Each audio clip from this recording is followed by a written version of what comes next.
That would be why. Of course, you plug things in and things get all different. So, of course, yeah. So this is what happens when you don't have a show for a day. This is what happens when you have to unplug everything. You throw it up into the kitchen. Then you come back down, and you think things are plugged in when they're really not. And so now, thank you, Abby, for telling me that things weren't responding. Everything is apparently plugged back in the way it's supposed to. Everything is powered up the way it's supposed to. And so, welcome to Thursday.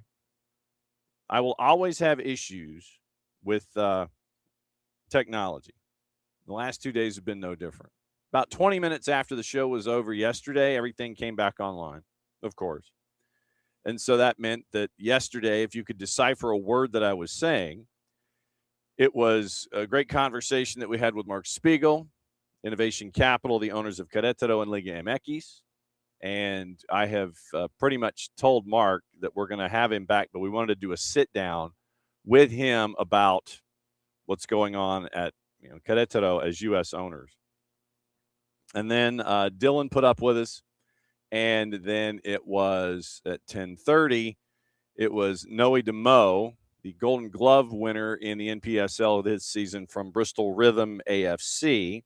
And you'll remember that a couple seasons ago when they came online, we would catch up with Diane Smith, their owner, and we would find out what it's like for them to be a part of what's going on and growing pains and all that kind of stuff. And those growing pains have turned into a chance at a national title. They're taking on El Farolito, and we're going to hopefully hear from them when they get settled in, I think, tomorrow.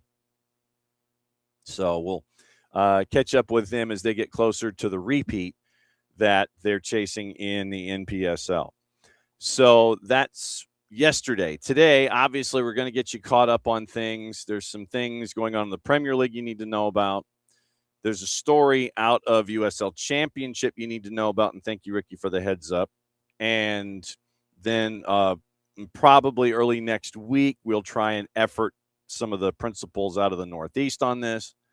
And then, obviously, hour number 2 is the Power Hour with Nino and Nico, where we're going to tour the planet, take South America, get ready for Portugal, come back with Major League Soccer, and we'll catch up with Niko Moreno. We've got your highlights from last night's All-Star game that we've got to get into as a part of all of this as well. So there's plenty to get into. We got to talk WAFCON because there was a big upset there yesterday. And all of the things that are attached to what's going on here on the planet. We'll get you ready for anything and everything that's going on today here on a Thursday, and obviously just let you know. Yeah, Ricky, we're going to get into that. Ricky was the one who, in his intrepid producerness, let us know about Kawhi Leonard and the continuing adventures of Kawhi Leonard. For those of you that may not know, and I was trying to figure out what was going to be opening kickoff this morning, and I thought it was going to be Eddie Howe. And I think it has evolved into now what we're going to talk about in a second. And this is literally going to be the greatest hits because there's a lot to get into. And Abby, I actually had friends who were in the Bronx at the 110 by 68 that were there at the match last night because they're big Liverpool supporters. And it was a late goal by Liverpool to get the win over Wrexham. I imagine the place was pretty jammed, but, Wrexham over here, and I know that they're trying to get promoted and everything. So literally it is an EFL championship team going up against a Premier League powerhouse. 1-0 win in the Bronx last night. And that's the other thing is that you're going to have to, with opening kickoff here, this is the PSA basically. Pablo Torre has done some really good work at in independent journalism these days, which is becoming tougher and tougher and tougher for obvious reasons. But he has done some fantastic work on Kawhi Leonard, and he has been a bulldog on the story.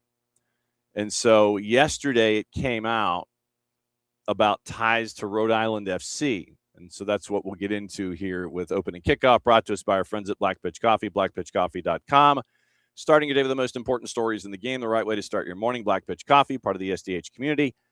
And it is showing up at events all over Atlanta, trying their home blend made with beans with Brazil and Guatemala, heavy-bodied, notes of walnut, semi-sweet chocolate, and a rich world-class finish. Opening kickoff, powered by Black Pitch Coffee and blackpitchcoffee.com from the return of the Kaiser Permanente Studios.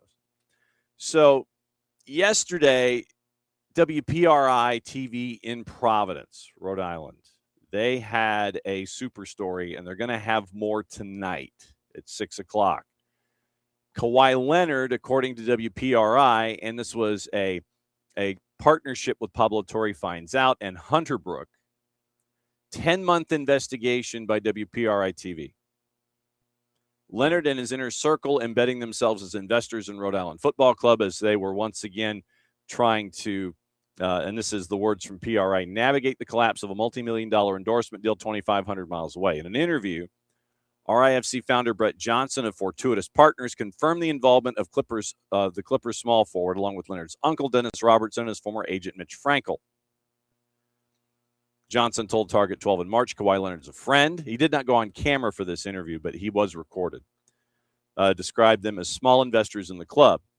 They became involved in the same time that Johnson was struggling to get private financing to move ahead with the construction of Tidewater Landing. 10,000-seater, $130 million to build.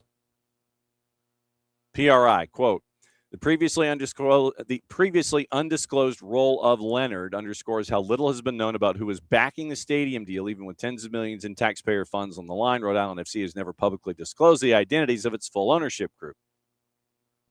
Johnson, quote, the main owner, we're blessed with an incredible investor group, but there's a lot of reasons why we keep it very close to the vest. And that is understandable. Representatives for Leonard did not respond to requests for comment before the deadline for the report on Wednesday. Neither did Robertson or Frankel. And then news of the involvement of Leonard stunned those even closest to the project, including elected officials, public officials, consultants tasked with reviewing, approving, and executing the stadium deal. Pawtucket Mayor Don Grebian about Leonard, quote, if I were them, I'd be shouting it because of the positivity it brings to the organization. Grebian, who provided critical political support to get the stadium built in the city, said he didn't know about the superstar's involvement until WPRI asked him about it. Even some of Rhode Island's top officials appeared unaware of who was funding the soccer club. That includes Governor Dan McKee, who has been a stalwart supporter of Rhode Island FC, cast a tie-breaking vote in favor of public subsidies for the stadium back in 22. Back in October, on an economic development trip to the West Coast, McKee joined Johnson at the Clippers' home opener at LA's Intuit Dome, watching Leonard score 27 points. And as a Clipper fan, I'm going to hold my first thoughts for a second. In a recent interview with Target 12, WPRI TV, McKee said he couldn't recall what was discussed at a game. When asked if he knew whether Leonard was an investor in Rhode Island FC, McKee said not really, meaning if he knew, not really. Though he also said, I knew there were some players that were involved in it. Pressed on whether he knew about Leonard's involvement, he said, quote, I would have to go back and look at that. Governor also said he's never met Leonard, though, quote, he was on my fantasy basketball team this year, end quote. As for how he wound up at a Clippers game, McKee said, I invited myself.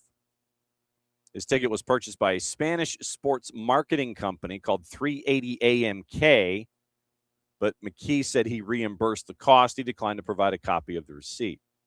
380 AMK did not respond to a request for comment on Wednesday. And so if you were to look up 380 AMK through the World Wide Web, 380 AMK, sports consultants, marketing, and representation. And it's translated because it is a Spanish website. So representation, their representation of athletes. Paredes from Barcelona, Fran Gonzalez from Real Madrid, Jose Angel Carmona from Sevilla, Santi Migueles from Oviedo, Miguel Capitas from Sevilla, Curo Navarro from Atletico de Madrid. And these are younger players. So they view the younger players as talents. They do not view them as athletes yet. Real Betis, Sevilla, Other than the other clients that they have worked with included Iker Casillas, Roberto Carlos after his career was over, Gareth Bale through robots, Miguel Torres after his career was over, Diego Simeone. They claimed other clients we've worked with, Tony Kroos they've worked with in the past, then Xavi Hernandez. So the agency itself helping brands differentiate themselves in the industry, seeking a different way of working within the sector from plan, strategy to execution. Digital marketing, branding, networking, audiovisual, trending and events, and communications with ideas. Communication management, community building, media relations with specialists, coordinations of media agencies, PR, and branded content. And so then you get the full Monty of their ideas. Once again, communications and such, success stories that they claim. Galan, PPA, Paredes, 1K Soccer Club, and Adidas Runners Iberia. Just to give you an example, about 380 AMK. And then Kawhi Leonard once again. Russell Westbrook linked to Oklahoma City. Marshawn Lynch had been linked to Oakland Roots. We've got an Oakland Roots update. Unclear if Leonard has ever stepped foot in the stadium he partly owns, WPRI continues. No public record of him ever attending a game in Pawtucket. Never appeared in the team's promotional materials. For comparison, and Ricky brings this up, former NBA player Daniel Teese had joined the ownership group in March of 23. Squad keeps getting stronger and taller, that the team wrote on Twitter. Teese, who had previously played center for the Celtics, was with Indiana at the time, briefly became Leonard's teammate when he signed with the Clippers in November 23.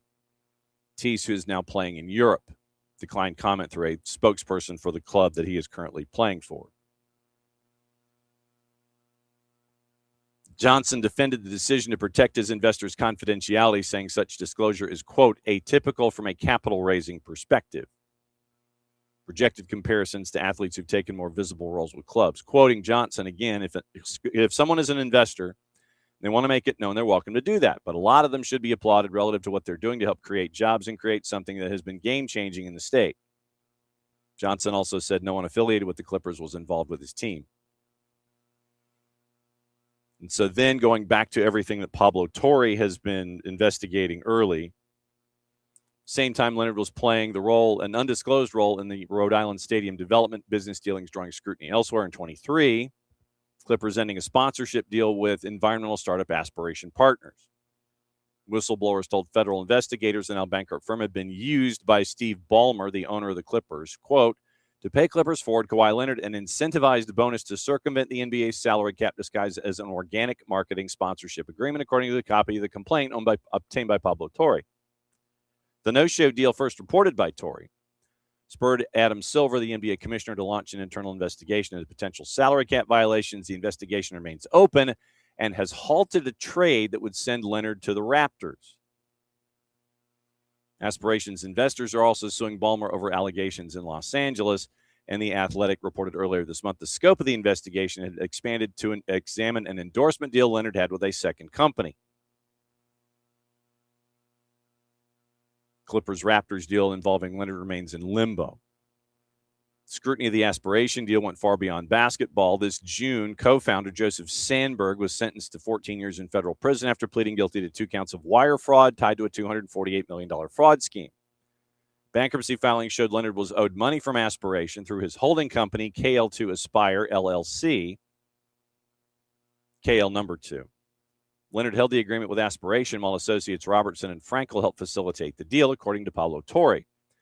As Aspiration was failing, the same figures quietly began forming a new business relationship tied to Rhode Island FC. In January 24, Leonard and Robertson incorporated 2 entities, KL and the number 2, RIFC Real Estate LLC, and KL the number 2, RIFC LLC in California, linking them to the club. Last fall, Robertson formed another entity, DRR, David R. Robertson, RIFC Real Estate LLC in Florida, adding to a web of companies tied to Leonard and his inner circle, whose roles in the club's finances remain unclear. Once again, all this is from WPRI TV in Providence.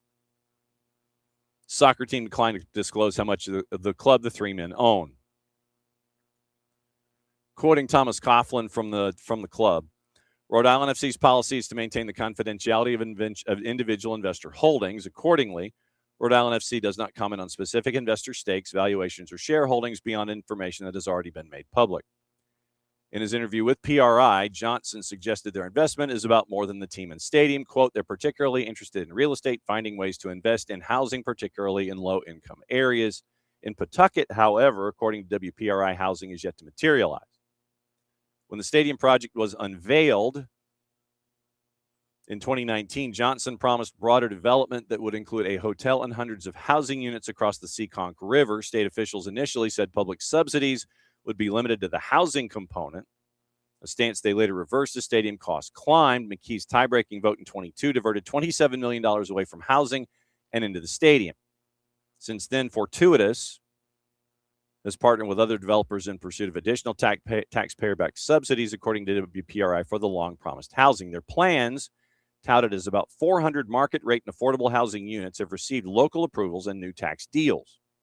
They've applied for more taxpayer subsidies through RI Housing, but completed units remain years away from materializing. Johnson says, quote, Kawhi is very interested in using his capital to make a change in communities, and housing is what's very important to him, end quote. The identities of other investors remain undisclosed, leaving unanswered questions about who else helped finance one of Rhode Island's most heavily subsidized developments in recent years. In the end, taxpayers backed $60 million in bonds, delivering $27 million in public support for the stadium. They'll spend nearly $117 million over the next 3 decades to pay it back, according to updated estimates following a refinancing deal in December. In 2024, Bloomberg News called the original bond deal eye-popping, in quotation marks, writing, quote, taxpayers are paying dearly to bring a pro sports team back to the faded industrial city of Pawtucket, Rhode Island, end quote. And so part 2 of this from WPRI is coming out tonight in their 6 o'clock news report. And so obviously we'll keep an eye on this, but you would never have anticipated that this is about as random as it gets, that you would have these two elements tied together. And the one thing that stuck out to me, and it is the cynicism that is attached to being a Clippers fan, is that the governor actually wanted to go see the Clippers play. Really? It's like, yeah, I just wanted to go see. I'm gonna buy a ticket to go see the Clippers play. Really? You're that hardcore, huh? You want to go see a guy on your fantasy team? Like I said, I'm a Clippers fan, and I'm asking this as a Clippers fan. You really wanted to just go see the Clippers? You want to fly out to LA? You didn't want to go see the Lakers? It's all the, you didn't want to go see LeBron, but since you couldn't get tickets to go see LeBron, you wanted to get tickets to the Intuit Dome to see the new dome and go see the Clippers? Like I said, I'm just asking this as a Clippers fan. You really want to go see the Clippers? Okay. All right. So that's the news out of WPRI, part 1 of 2 in a series. And like I said, we probably will be efforting something out of Providence with PRI and find out what they've also discovered and what's been on the cutting room floor and all that other kind of stuff. And we'll see if we can get answers on this as we go forward. So that's opening kickoff. Brought to us by our friends at Black Pitch Coffee and blackpitchcoffee.com. Starting your day with the most important stories in the game. Right way to start your morning. Black Pitch Coffee, part of the SDH community, showing up at events all over Atlanta, trying their home blend made with beans from Brazil, Guatemala, heavy bodied, notes of walnut, semi-sweet chocolate, and a rich world-class finish. Opening kickoff, powered by Black Pitch Coffee, blackpitchcoffee.com. Okay, here's the other news of the day. And I had not anticipated this under any auspice at all. Eddie Howe out at Newcastle. Keith Downey, Sky Sports News. We haven't had any word from the club yet. When do you think we can expect to hear more from them and their thinking? Yeah, look, Joe, I think we'll hear today. Look, I think it is imminent. I've spoken to the club just before I came on air here, and they didn't know that yet themselves. Things have moved very quickly overnight. As you said in the intro, it is a bombshell story, I think, given the timing of it. And look, honestly, earlier on in this summer, there was a lot of managers available. There was a manager merry-go-round, really. We see the likes of Manchester City and Chelsea and Liverpool all getting new managers, and there was a number of managers available. The pond that Newcastle are fishing in right now isn't quite as big as what it was earlier this summer, so that will make it difficult for them.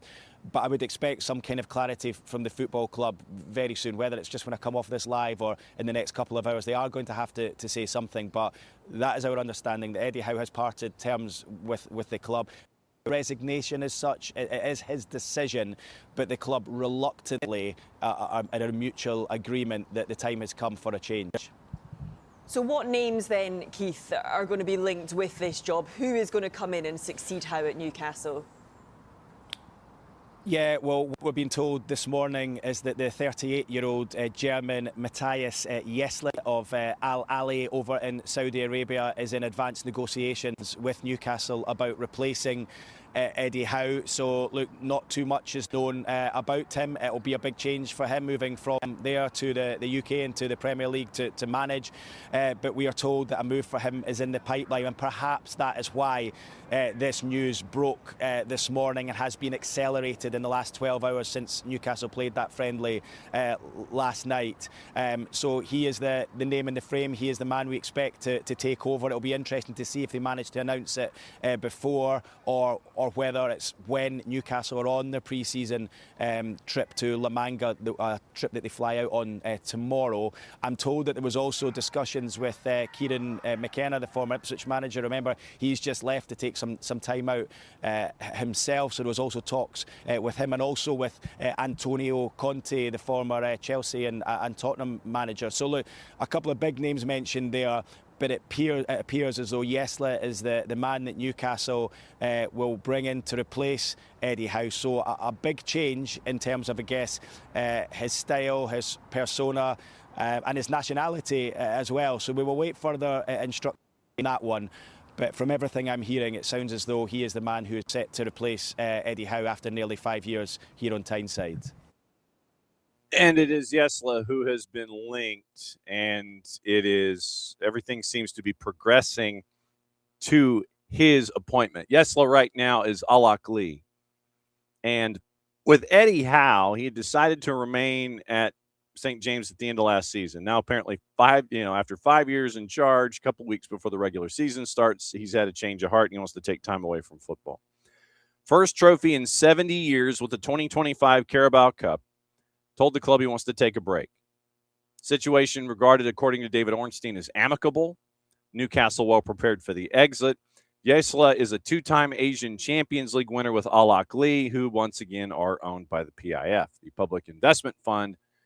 And he spent his entire playing career with Hoffenheim, coached at Red Bull Salzburg for 2 seasons, and won back-to-back Austrian Bundesliga titles and the Austrian Cup. Joined Al Ahly in 23, led them to consecutive Asian Champions League crowns in 25 and 26.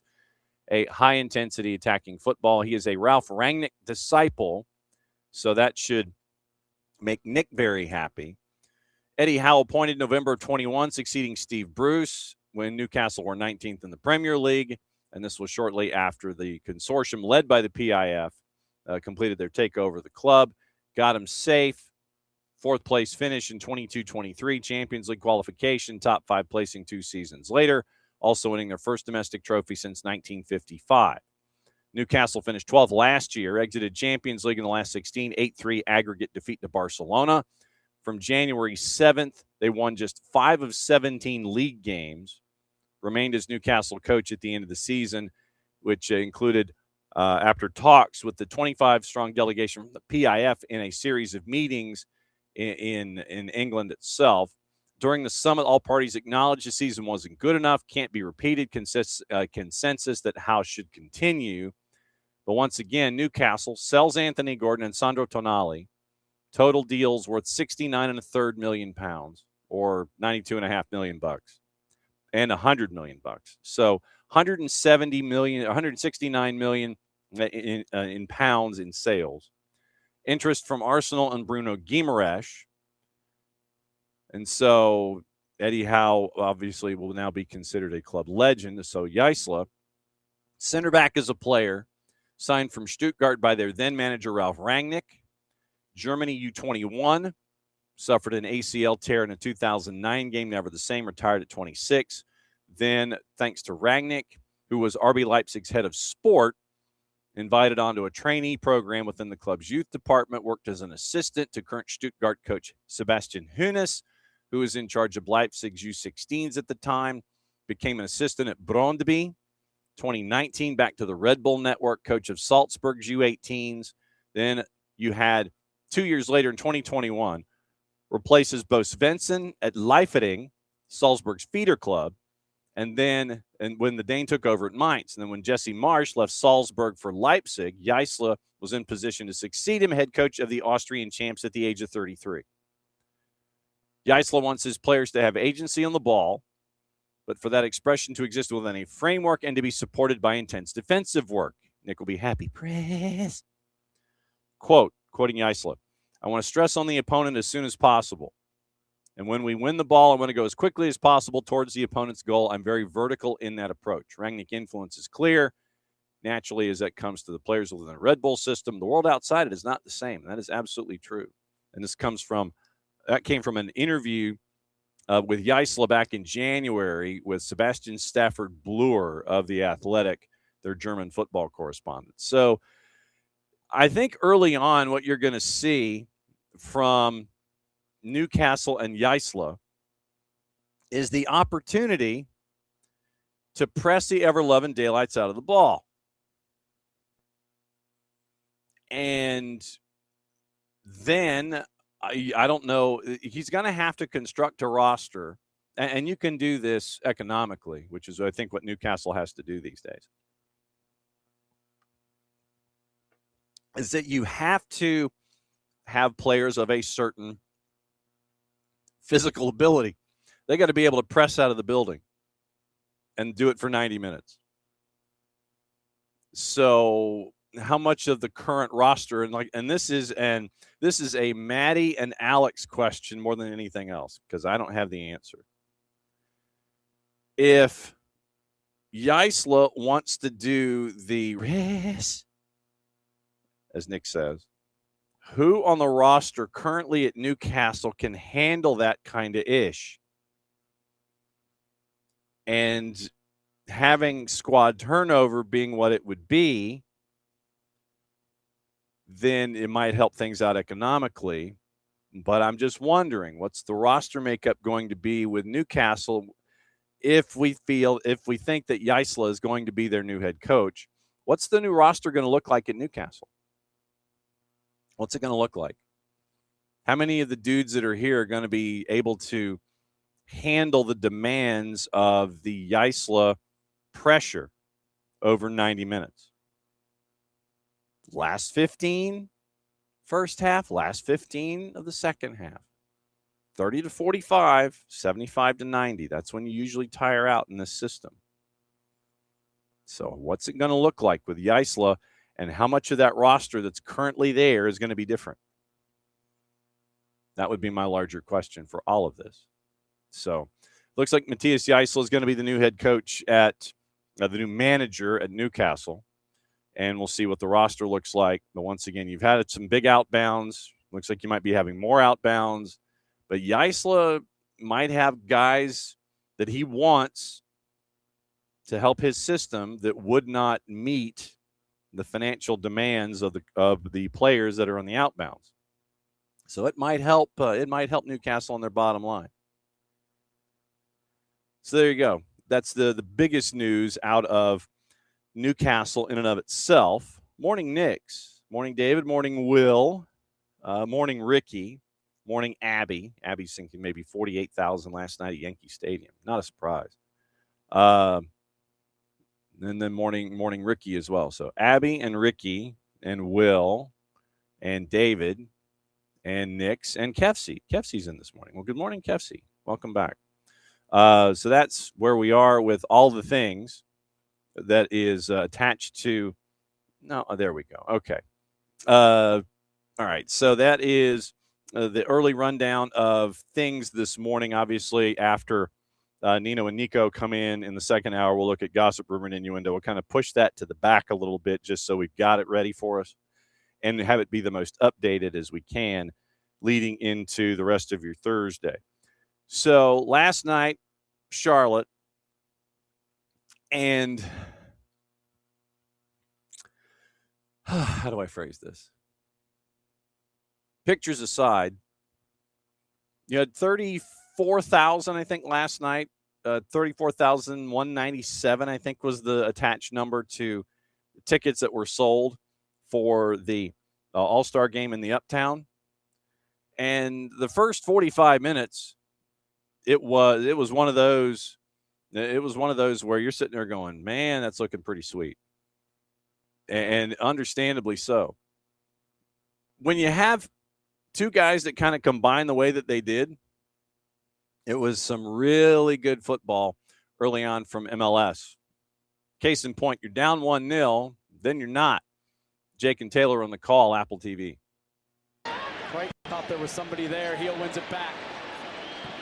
Now puts it over to Son. He's got a lot of room. Son Hyung-Min has a man over the line.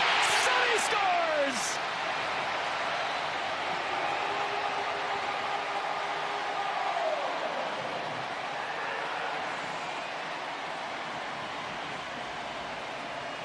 It's who the people came to see, many of them. In the All-Star game, perhaps the biggest superstar here tonight delivers. Then Carlos Heel, brilliant, turn him over, but then just clipping it in behind and allowing Son to run on. No defenders around him. Strike one, strike two, but the third one, the third bite of the apple, the all-time leading goal scorer for South Korea, buries it. It's 1-1. Game on. Now, so it's 1-1. And then it wasn't, because Carlos Heel is a very bad man. And we'll go over the goal in and of itself in a bit. But here's a goal that made it 2-1 for Major League Soccer, and it was a beauty. Mukhtar clipped forward to Heel. Acevedo stayed this time. Heel. Oh, my goodness.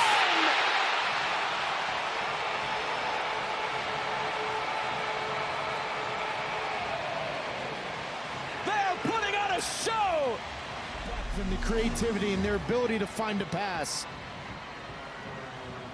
Argue with me right now. Top 10 player in MLS history, Carlos Heel. Brilliant composure, vision, and a wand of a left foot. 2 assists from the New England Revolution maestro to the goal scorer of LAFC. My man left the World Cup, and he's on fire. 2-1 MLS over Liga MX. The ball from Carlos Heel from the end line was filthy. He had about a foot of space from the end line, stops, pivots, sees the defender. He's got a defender kind of off at an angle, and then he obviously has the other defender from Liga MX more inside the 6 guarding the near post.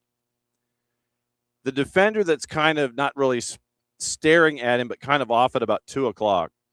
He sends the ball off of his outside hip and around the player and through a second to find Son, who volleys it home. It was insane. The placement of that ball from Carlos Heel was nuts. And the finish from Son Hyung-Min obviously slams the door to make it 2-1. And it would not be done there, because then it would be 3-1. Thanks once again, Zinkernagel getting the goal for Major League Soccer. Back to Surridge. Surridge into the middle. Oh, it's Guilherme. It's blocked and then in. Philip Zinkernagel. MLS 3, Liga MX 1.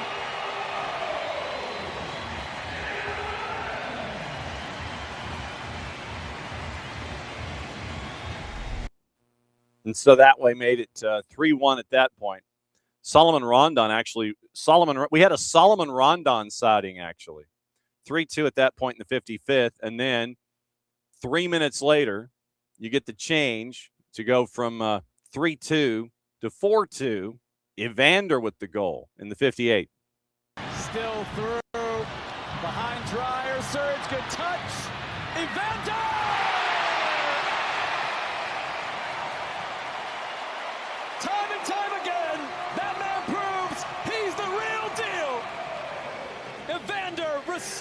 the 2-goal lead for MLS. 4-2. It's been a lot of Liga MX, but how about this one, too? Andy Nahar's been a great signing for BJ Callahan in Nashville. But Sam Surge, that's difficult to react that quickly. But to lay that ball off to Evander, and Evander better finish that because Yerme's right behind him. The fellow Brazilian making sure that if Evander didn't finish, he was getting an earful, but he does. As he so often has in the regular season for the Portland Timbers and FC Cincinnati since coming to Major League Soccer. So 4-3 your final. Just a couple of the stats. 25 shots for the Liga MX All-Star, 16 of them on target. 13 shots for MLS, 8 on target. 5 block shots for Liga MX compared to 4.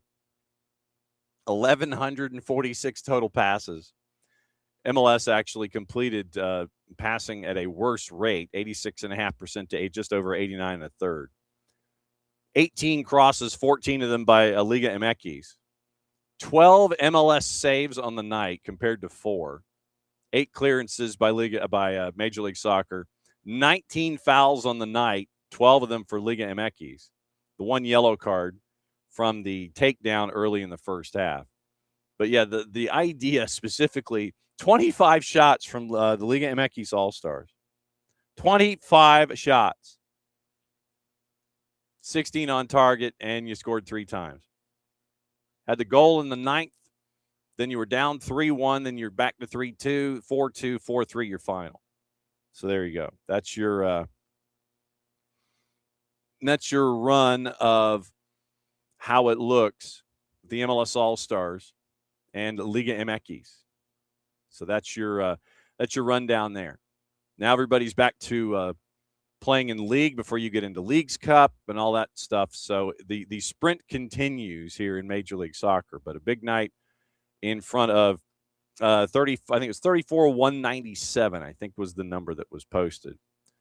But all I would ask for is if you are not, or let me phrase it this way. Morning, Alex. Morning, Kevsey, and morning, Wiley. If you're going to do something in a building that size,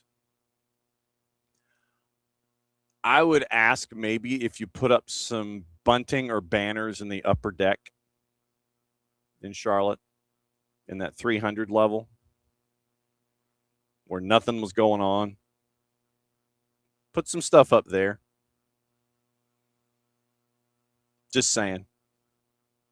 For those of you that might not have watched the match in and of itself and had some things to do in the midweek, go onto the Twitters and look at Uptown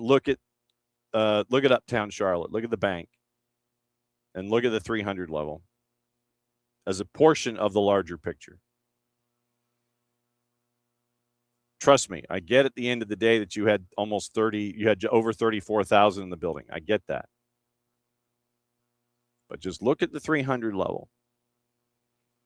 300 level was bald. Nothing going on.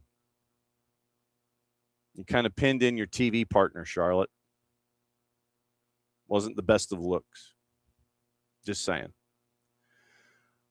We're going to take the tour in about 15 minutes. We're going to start the tour with our buddy Nino Torres. We'll do South America. We'll do Portugal. We'll get you ready for what's going on. As South American leagues have kicked back in. European leagues are about to kick in next couple of weeks. And then obviously at 10:30, last half hour of the show, we're going to catch up with our friend Niko Moreno from Pulso Sports Sounder at heart. I know a lot of folks are sitting there and they're gravitating toward a soundbite that was there from Brian Schmetzer saying that they weren't going to bring in 5 new players. We'll discuss the context of that. Obviously, something like that is going to get you headlines, but the larger point is that there's more to it than that. David, they did not try to sell the full barn. They did not. David wanted to know. When Atlanta had theirs, they sold full barn when Juve came to town. They did not. They made a conscious effort not to sell the 300s. They wanted lower bowl. And like I said, I get it. You know, you sold the lower bowl out. I mean, it was, like I said, 34,197 was, I think, the number that was posted. But there was no effort. That was not part of their intent. Their intention was not to open the building to the 300 level and above, to that upper section. It was supposed to be club level and the 100s, and that's it. It's disappointing that Charlotte felt that was the way to go, because I think that with the Liga MX fan, I think that you would have gotten more people in the building. I think also that, and even if you turned it into something that was, you know, if you were wanting to really embrace, say, the youth community, you give away a boatload of tickets in the 300s. But no, there was no effort at all, no conscious effort to sell the full barn at all. They decided not to. And that's disappointing. And you really pinned in your TV partner with that. And honestly, and David, you're right. Literally, upper tank, you go $20, bring people in the door, do giveaways to the local soccer communities, all the youth leagues and everything. Get all the youth leagues in there in the upper tank and the 300s. Absolutely. If you're not going to do that, then put up bunting and banners. But you really pinned in your TV partner with your lack of want to. Lack of want to really pinned in your TV partner with a lot of the visuals last night.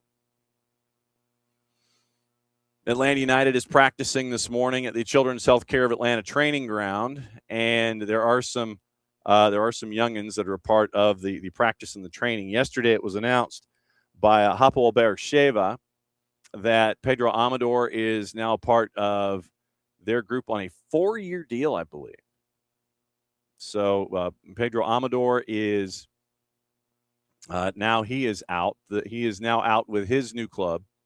Apparently, according to reports, hang on, trying to see. I do not believe, and it is a very early morning with folks at the Children's Healthcare of Atlanta training ground, and I believe the Latte Lot is not training this morning with the club. So that is probably the biggest piece of news that we're seeing there. But once again, you're having a lot of the younger players that are a part of practice. And also remember, Tuesday tomorrow is 4 o'clock in the afternoon. It is a 4 o'clock start. 4 o'clock start at the Children's Healthcare of Atlanta training ground. If you're going to get tickets, go through Ticketmaster. They're free. But once again, go through Ticketmaster, get your tickets to come in for a 4 o'clock start. Maddie and I will have your pregame at 3:30. Maddie will have the call at 4. And then we'll all fight traffic going home. But the only other thing is this. And this is for the remaining home matches this season. And I know the times are a little odd. But when you go to Ticketmaster. Tickets are free. And then I think they'll post the transportation, where to park, and all that kind of stuff. So just keep an eye out for the website at atlutd.com. Go into the to section. They should let you know where you should be able to park. My guess is it's probably going to be down the street, and they'll run shuttles. But you have to adhere to the Mercedes-Benz Stadium policy for clear bags and dimensions and things like that. So all the Tuesday games the rest of the year, Children's Healthcare of Atlanta training ground, you have to get the physical ticket from Ticketmaster, but you have to adhere to the Mercedes-Benz Stadium guidelines for clear bags and all of that stuff. So Just keep an eye out on the website for where to park. I think it's going to be at the park down the street, as the way it traditionally is for events that are on that campus. So probably down the street, shuttle in, make sure you got your ticket available, make sure your bag is cool and meets spec like it would at Mercedes-Benz, and then you'll be fine. But 4 o'clock kick tomorrow, Carolina Core, 3:30 pregame with me and Maddie. Maddie will have the call at 4. Game will be over about 6. And then it's a Friday in Atlanta, 6 o'clock in Cobb County. But at least you'll be leaving and you'll be heading against traffic. And so Abby is confirming soccer park down the street, shuttle in. So it's a big matchup for the Twos tomorrow. And they're all big matches, really, because right now the Twos are in a fight in the Eastern Conference. They're at 33 points, but they have match in hand on 3 of the 5 teams above them. So if they take care of business and beat Core tomorrow, who are 14th in the conference, 21 points, 21 matches played. And Atlanta United, too, by the way, only one of 3 teams in the East that has double-digit wins. Crown Legacy has 10. Crew have 10. They're 1-2. Atlanta United 2, 6th, 10 wins, 10, 6, and 3 so far this season.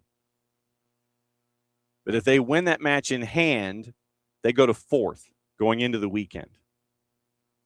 So that's what they're looking for. Like I said, if you talk to Jose Silva, he'll sit there and tell you that the points have been left on the table in the 9 matches that were not wins for them this season. Big match tomorrow, Carolina Core. They win, they go to 4th in MLS Next Pro. And so keep an eye on that. But once again, Abby confirming soccer park down the street, and you'll shuttle in. And Kefsey, that's why we talk about him. Kefsey, the Twos are the light in the club. Wish more people knew. That's why we talk about him as much as we do, because it is the future. And what we've always wanted to do as the network that is calling all of these Twos, all the Twos matches and giving all the coverage to the academy and the Twos and all this kind of stuff, we want you to be informed going in. So when these players traditionally have come up from the Twos and they become a part of the first team, you can have conversations with folks and bring them in under the tent. Well, hey, what is this? What is this about this Dominic Chankwi? What is this about Arif Kovac? What am I hearing about Arif Kovac? You know, what am I hear? What is this I hear about Cameron Dunbar?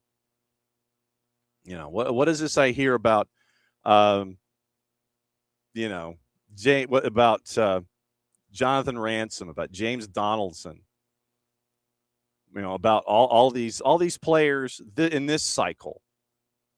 But I mean, in the past, it's been Matt Edwards, it's been Jay Fortune, it's been Will Riley, it's been Cooper Sanchez. All of these names that have come in through the system and through the academy and working their way up through the Twos and working their way onto the first team. And so everybody said, well, what is this about Will Riley? What is this about Cooper Sanchez? What is this about Jay Fortune and Matt Edwards and everybody?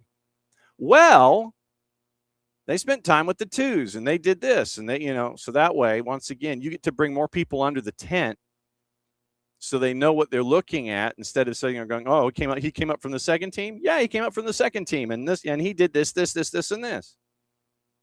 So you get to bring more folks under the tent because of your knowledge of the Twos. And we've always thought it was important because it's not a separate thing. It's all a part of the flow chart and the tree that is Atlanta United as an organization. It's about MLS Next. It's about the academy. It's about the Twos, everything funneling and working its way up. It's about Javier Perez and being a director of methodology and seeing all of, I mean, right now, the U13s are insane. And we get to talk about that here as a part of our missive and as a part of our dynamic and as a part of our, as a part of our DNA. But what they're building on a bunch of different levels is just as important. So that's why we like to bring all of that info to you. And that's why we always enjoy talking about academy and talking about twos and talking about all these things. That's just kind of how we're wired. We enjoy the storytelling aspect of it, but we also understand its importance. So that's where we are. Anyway, now I'll get off my soapbox for a day.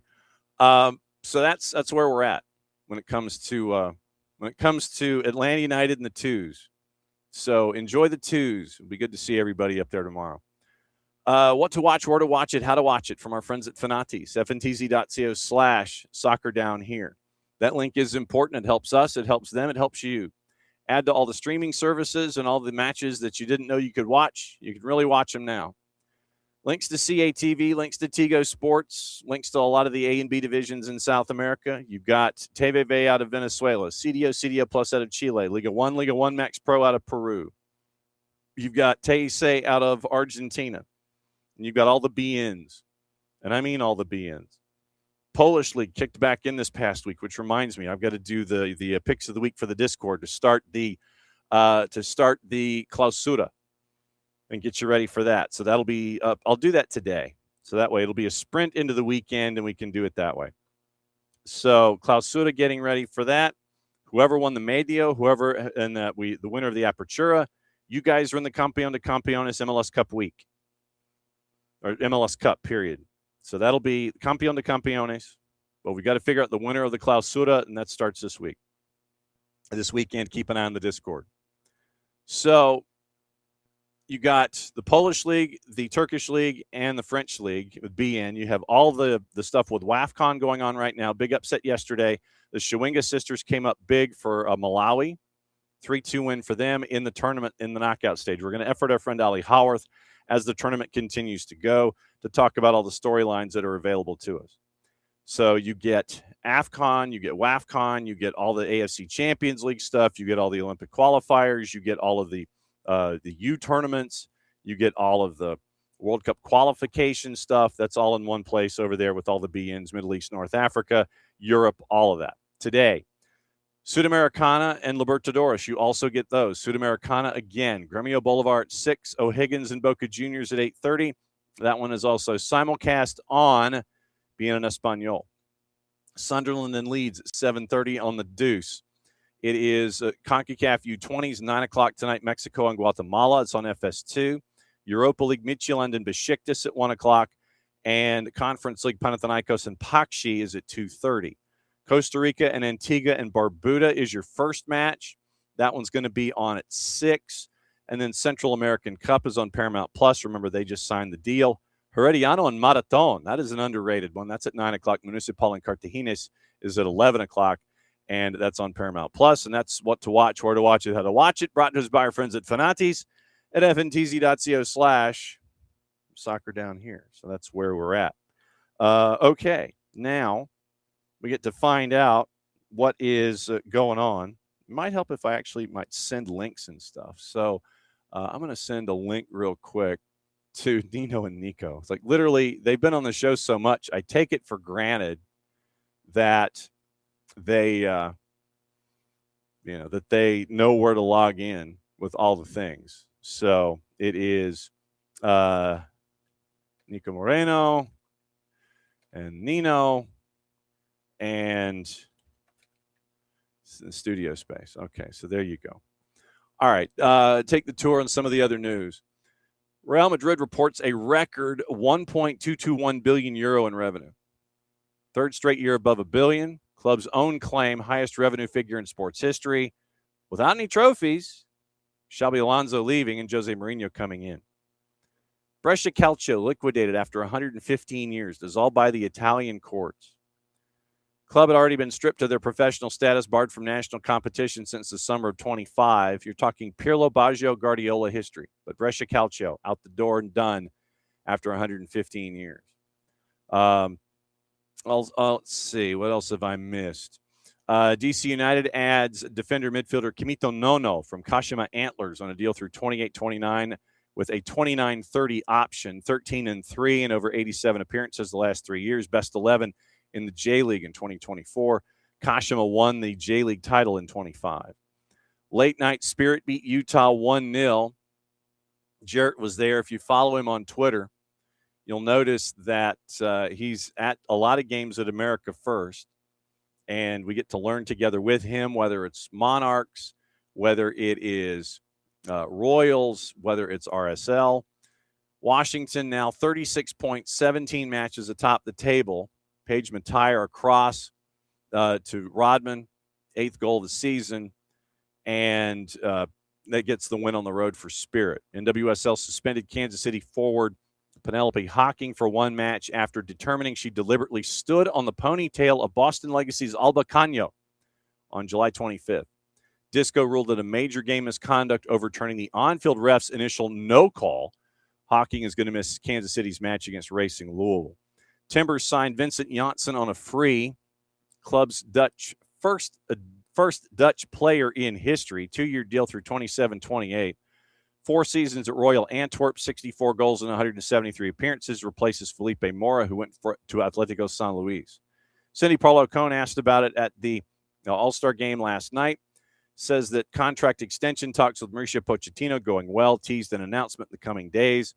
And so U.S. Soccer wants to keep him through 2030 in Spain, Portugal, and Morocco. So that is the that's a bit of the rundown with what happened in the overnight. But obviously we'll keep you posted on anything and everything that might come across our bow one way or the other before we leave you this morning. And it is so, and I'm legitimately, I'm so happy to have this studio back, considering what happened yesterday. And it still drives me crazy. I was mortified. I was mortified with all the guests that we had yesterday. And it was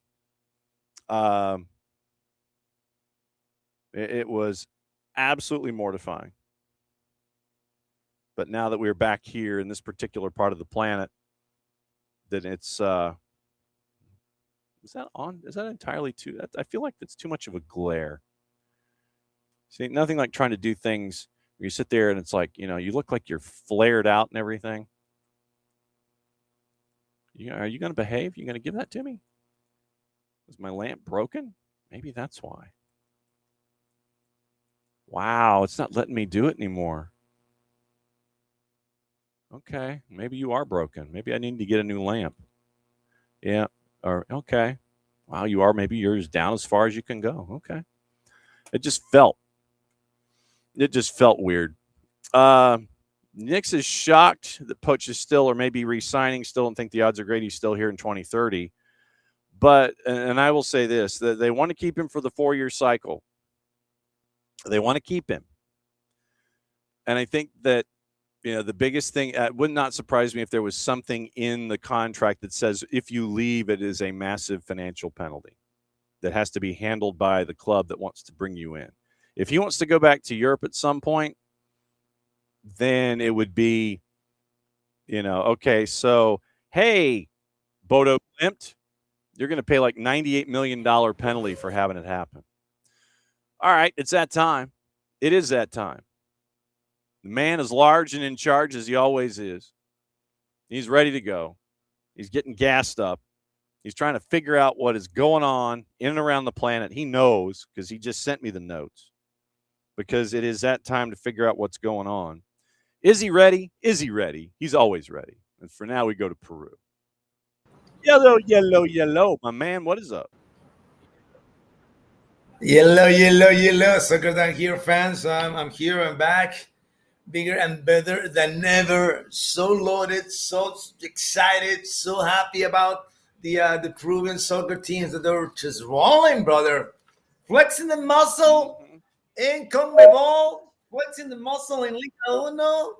We're so back. You are. We're so you back. are. You're getting. It's a Clausuras are up and running. Tournaments are up and going. Sudamericana, Libertadores, and I'm just going to dive in. Fasten your seatbelts. Liga Uno Universitario is seriously back. Please explain yourself, sir. So, but by the end of last year, there was a new administration, new bosses in town. They got to manage the budget, and they re-signed the three champions and everything else. But the signings were not there. The signings, we fell short. So they just decided to redeem themselves and to show the fans that they can do the things right. I think. Hopefully so. Hopefully so. Because we really, literally, we just gave away the first half of the season. We just gave away the Apertura with terrible signings, and actually, firing the coach. And we got to get Cooper in on board. And now, we with the signings that we made, Johnny, we are the number one team. We're the number one contender on this competition right now in the Clausura. So all the Alianza Lima fans are already crying. Why did they sign this player? How come they get away with this big way? How come they didn't call a foul, brother? In his second game with the New York Reporters, in his second game, he scores a goal. This is what we're talking about when we talk about strikers, right? It's not like, you got to give it some time to adjust to the new league. Give it some time to this. You give it some time to that. Patience is something that we don't have now when it comes to strikers, because we're so sick of signing and well, Gianluca is not I am, but it's all right, man. He's 37, but it's all right. It's all right. He is a quality striker. He's a quality striker, Peruvian national team striker, and there were all the concerns about, because he was not 100% fit, right? Again, the same story with all the signings lately. That he's not. You gotta give me some time. I'm good, brother. Just give me 15, 20 minutes a piece, and I'll keep scoring goals. As long as he comes in, he plays. I don't care if he plays 5 minutes, as long as he scores a goal, right? I don't care. And that's it. That's the thing with strikers. And the good news is not only that Lapadula is scoring, also Alex Valera is on board on the first 2 games. You got the return of Piero Quispe. We got several pieces, Johnny, that makes this team so dangerous now. And I'm a little bit carried away because it's my team, but just a little bit, right? But it's just, besides that, my devotion for this team. They're not to be serious now. And it's not that I wasn't serious. It's just a little bit more dramatic. It is true that this team under Cooper, who with a full preseason under his belt, it's not like when he arrived, he gotta play. I gotta play 2 couple of Libertadores games. I gotta play this too. And no, you got the whole month, the whole World Cup month, right, to get your preseason going, to get the signings that you wanted, and to get the system that you wanted. And it's starting to look like a Cooper blueprint in the Liga Uno. And this one goes for you, Alianza Lima. Get ready. We're going to see you in the finals at the end of the year. So then why are you a dog at Cienciano on Sunday? Oh, really? You don't know why? Everybody who goes to Cusco is an underdog, brother. Everybody. You can ask Flamengo. You can ask Lanús. You can ask anyone, Botafogo. You can ask all the big dogs in the continent. Going to Cusco, you're a dog. You are, and the massive high octane offense that the Cusco is running right now. They got the weapons in the first half of the year, but they were not there. And I gotta say this about Charlie Garces, is probably I want to say after Hernan Barcos in the last 5 years, Charlie Garces, the Ecuadorian who came from Barcelona to Cienciano, he's the most influenced striker in the league. 19 games, 10 goals only this season. And he's always on the board. He's always up there. He's a nightmare, man. He's actually a nightmare because he's a street ball player. He's street smart. He's street smart. And when you got that in that 6'2", 195-pound guy, it's kind of like it makes a difference, right? Because you can be street smart, and you can be Miguelito Almiron size, and it's a different story, right? So, Cienciano has firepower. Cienciano has a team that is loaded with players. I love Ale Hover, the work he's doing for Cienciano, and every time that he plays against his former teams, man, he scores, man. Alejandro Hover, when he played against us, he scored. When he was in Alianza, then we went to Universitario, he scored against Alianza. So every time that he plays against his former clubs, he scores. So that's it's gonna be a massive game. It's just gonna be a massive game, and probably the best game of this round 3 in the Liga. I will say that. Yes, it'll be. Now that you've introduced this, Cienciano roared. They took down the Copa Sudamericana champs. They weren't messing around, brother. You know what? Please don't forget, for the people that is listening now, Cienciano is the only Peruvian team with 2 stars, with 2 international stars. They won Sudamericana and they won the Recopa. And not only that, they beat Boca Juniors and River Plate on those 2 finals back in 2003. So those 2 stars, it means something.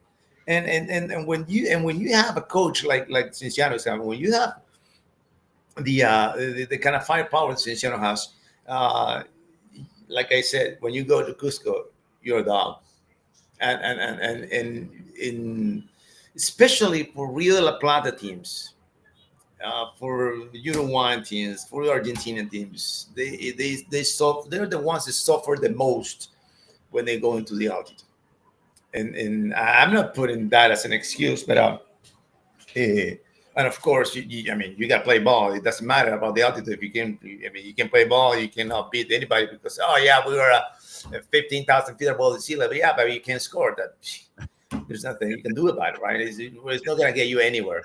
But Cienciano, it did. And Cienciano is, I think they're playing Botafogo now next. Isn't it, Johnny? Is that I'll take that right? your word for it. I'm efforting. I think they're taking Botafogo now. Next. It all depends how they perform in Brazil. It all depends on that. If they can hold Botafogo to only 1 goal, the second leg is Cienciano's. Second leg is in Cusco. I'm sorry, Botafogo, you're gonna be out. If you don't take advantage at your home game over in Cienciano will eat alive in Cusco. The way that I want to go, man. I want to go to that. The stadium in Cusco is absolutely beautiful because they renovated it for the Copa America in 2004, and since then it's a beautiful place, man. It's a beautiful stadium. That's one of the stadiums that I want to go. Hopefully, so soon. Yeah. Yes. I mean, River Plate.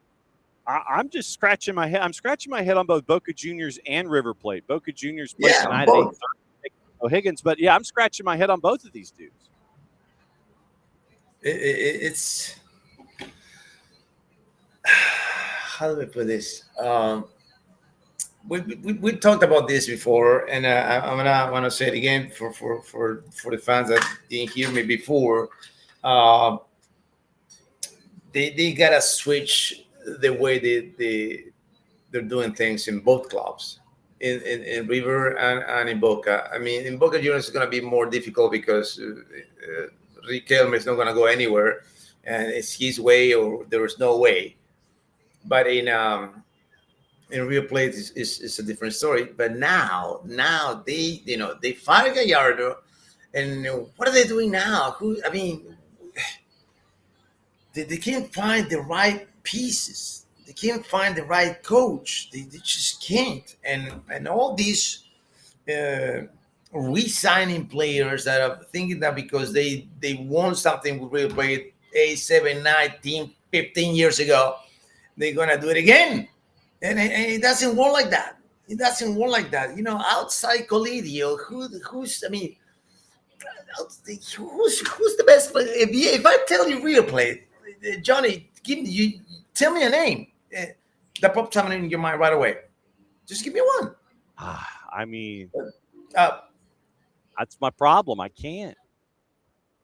But back in the day, you got Francesco, you got Gallardo, you got Le Burrito Ortega, you got several the names that just come right up into your mind. Right now, it's just like any other team, man. You can tell me the same. It's like the same way with the Deportivo Riestra players. I don't know. I don't know who to pick, who to choose. It's so disappointing. It's so disappointing because I'm going to make a parallel. It's a really bananas parallel, but I'm going to put Manchester United into this conversation. I don't know how, but I'm going to drag it in here. Since the exit of Fergie, Manchester United has been struggling all these years to find the way, to find the caliber players that they needed or they wanted or they can perform at the Man United jersey. If I gotta tell you one name from Man United right now, is Bruno Fernandes, and that's it.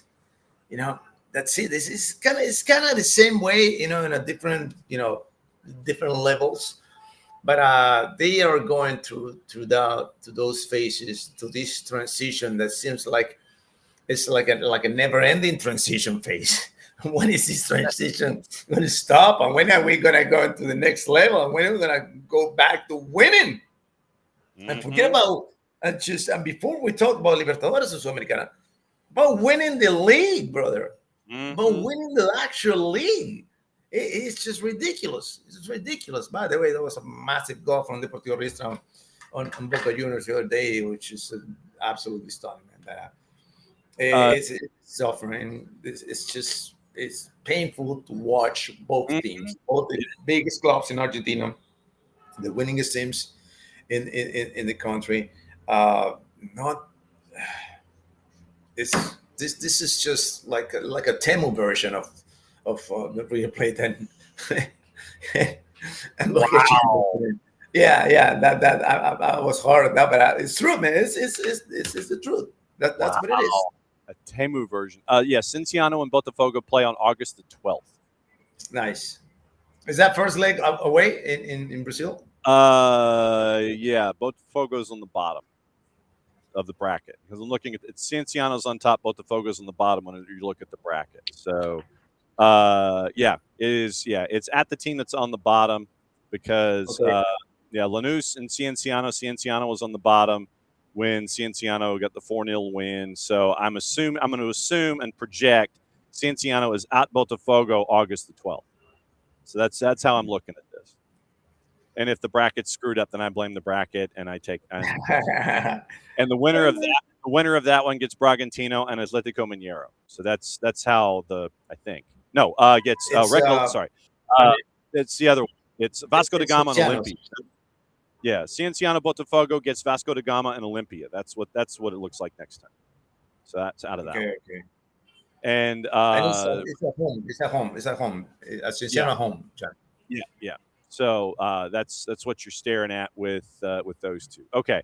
Next up, the masterpiece in sports marketing with Deportivo Municipal. What's going on here, brother? This is just Google Deportivo Municipal sponsors. Okay. Google that and you'll see. All right. When you Google that, I'm gonna tell the story to the fans here. So Deportivo Municipal is a legendary club here in Peru. and then they were relegated to the second division, and they were like, this one, yes. you see that one? All right. Yeah. So this is what they did, right? They were just desperate to get money, to get sponsorships, and they came up with this just wild idea that it was just absolutely insane. But and they were like, "No, is it gonna work? We have nothing to lose, brother. We have nothing to lose." So what they did is, instead of going for a big name, right? Hey, I don't know, Samsung, we need sponsor from you guys to cover our jersey. No, we're gonna offer whatever business that wants to be a sponsor of the Puerto Municipal. We give her $60 a piece. You pay $60, and you get your name on the jersey.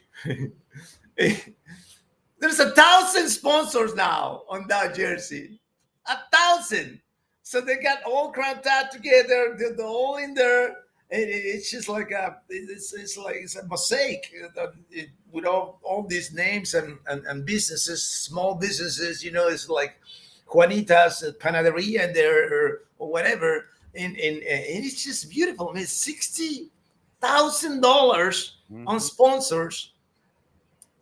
From this wild idea that I think it should be. I mean, it's gonna make a case. They're gonna talk about this in Harvard. They're gonna talk about this in the economics and the Forbes, because it's genius.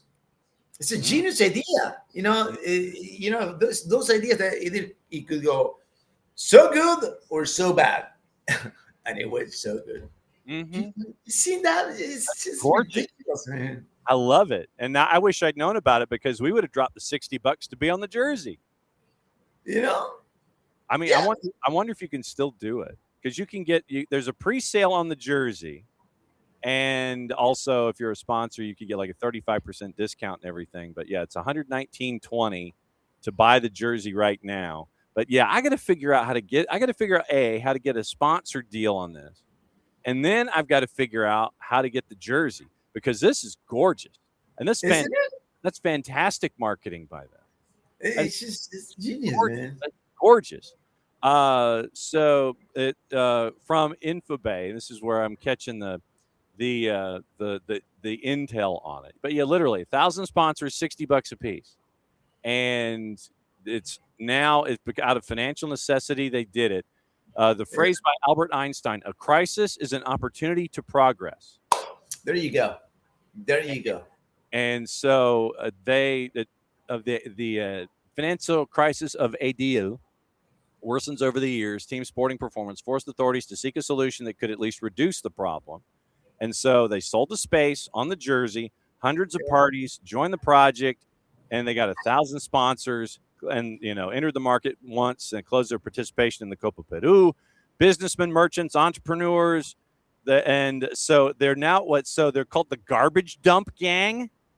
Yeah, that's their name of the ultras. Yeah, those are the ultras. La banda del basurero. Yeah, that's fantastic. I mean, that's gorgeous marketing. And so now I've got to go down that rabbit hole when the show is over to see if we can still dive in and be a part of this. And so they went from undergoing special preps for their return to Liga 3 to derailing their Copa Peru campaign, crises financially, fought through appeals, complied with the Peruvian Federation's ruling, revamped with the additions of Jair Cespedes and Cristian Ramos. They were in the departmental stage after waiting results of the district and provincial phases, paired with Defensor Santa Teresa, an opponent they defeated with goals from Panduro and Messias. And so the academy goes to the next stage and all. Okay, so I went down the rabbit hole, but that's a fantastic. I saw this and I was like, oh, but now that you bring this up, great marketing by Deportivo Municipal, fantastic stuff. And yeah, you're right. That's great. I love that. I love how folks respond to that. All the hearty stories from the World Cup are beautiful. What do you mean here? I was watching all these. You get all these YouTubers now that they drop money. Right, they go to businesses and they just bring bring customers for the businesses that don't have any clients. And I see this guy. I forgot his name. Is Nasir. I forgot his name. So he was spotting fans that were like seemed like they were out of place, right? And he was looking at this lady, was by herself, an Algeria fan, and she was sitting in the middle of the north side of the stadium. I don't know what stadium was, what game it was. I think it was Arrowhead. I think it was in Kansas City. And it was that one? Yeah. So he went up there and approached the lady. Hey, how you got here? Well, my friends didn't want to come, so they told me if you want to go by yourself. So here I am by myself, and he offers, hey, how about you? Would you like to watch a game in the street? Yeah. So she went there, then go to a party and everything. And you gotta see the faces, man. You gotta see the faces. They just like you just made the day their history right there. They just made history right there. That's something that's gonna tell your grandkids in I don't know how many years, but whatever. But then there's the same guy walks in the street and sees this family on the Portugal jerseys, of course, number 7, of course, right? Oh, guys, you fans of Cristiano? Yes, give me the shoe, and you got the shoe and everything. So, what, you got tickets? No, man, we just can't afford it, man. We just came here to be here, and then we just go to the party and whatever. But okay. So he shows up all these tickets for the entire family, like 6, man.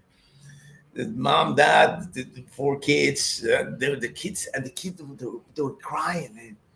They were just crying, and I'm so happy that we have these kind of people around the world that they're doing this good to just not just. I mean, this is for families, but there's a lot more that they're doing this to people in need.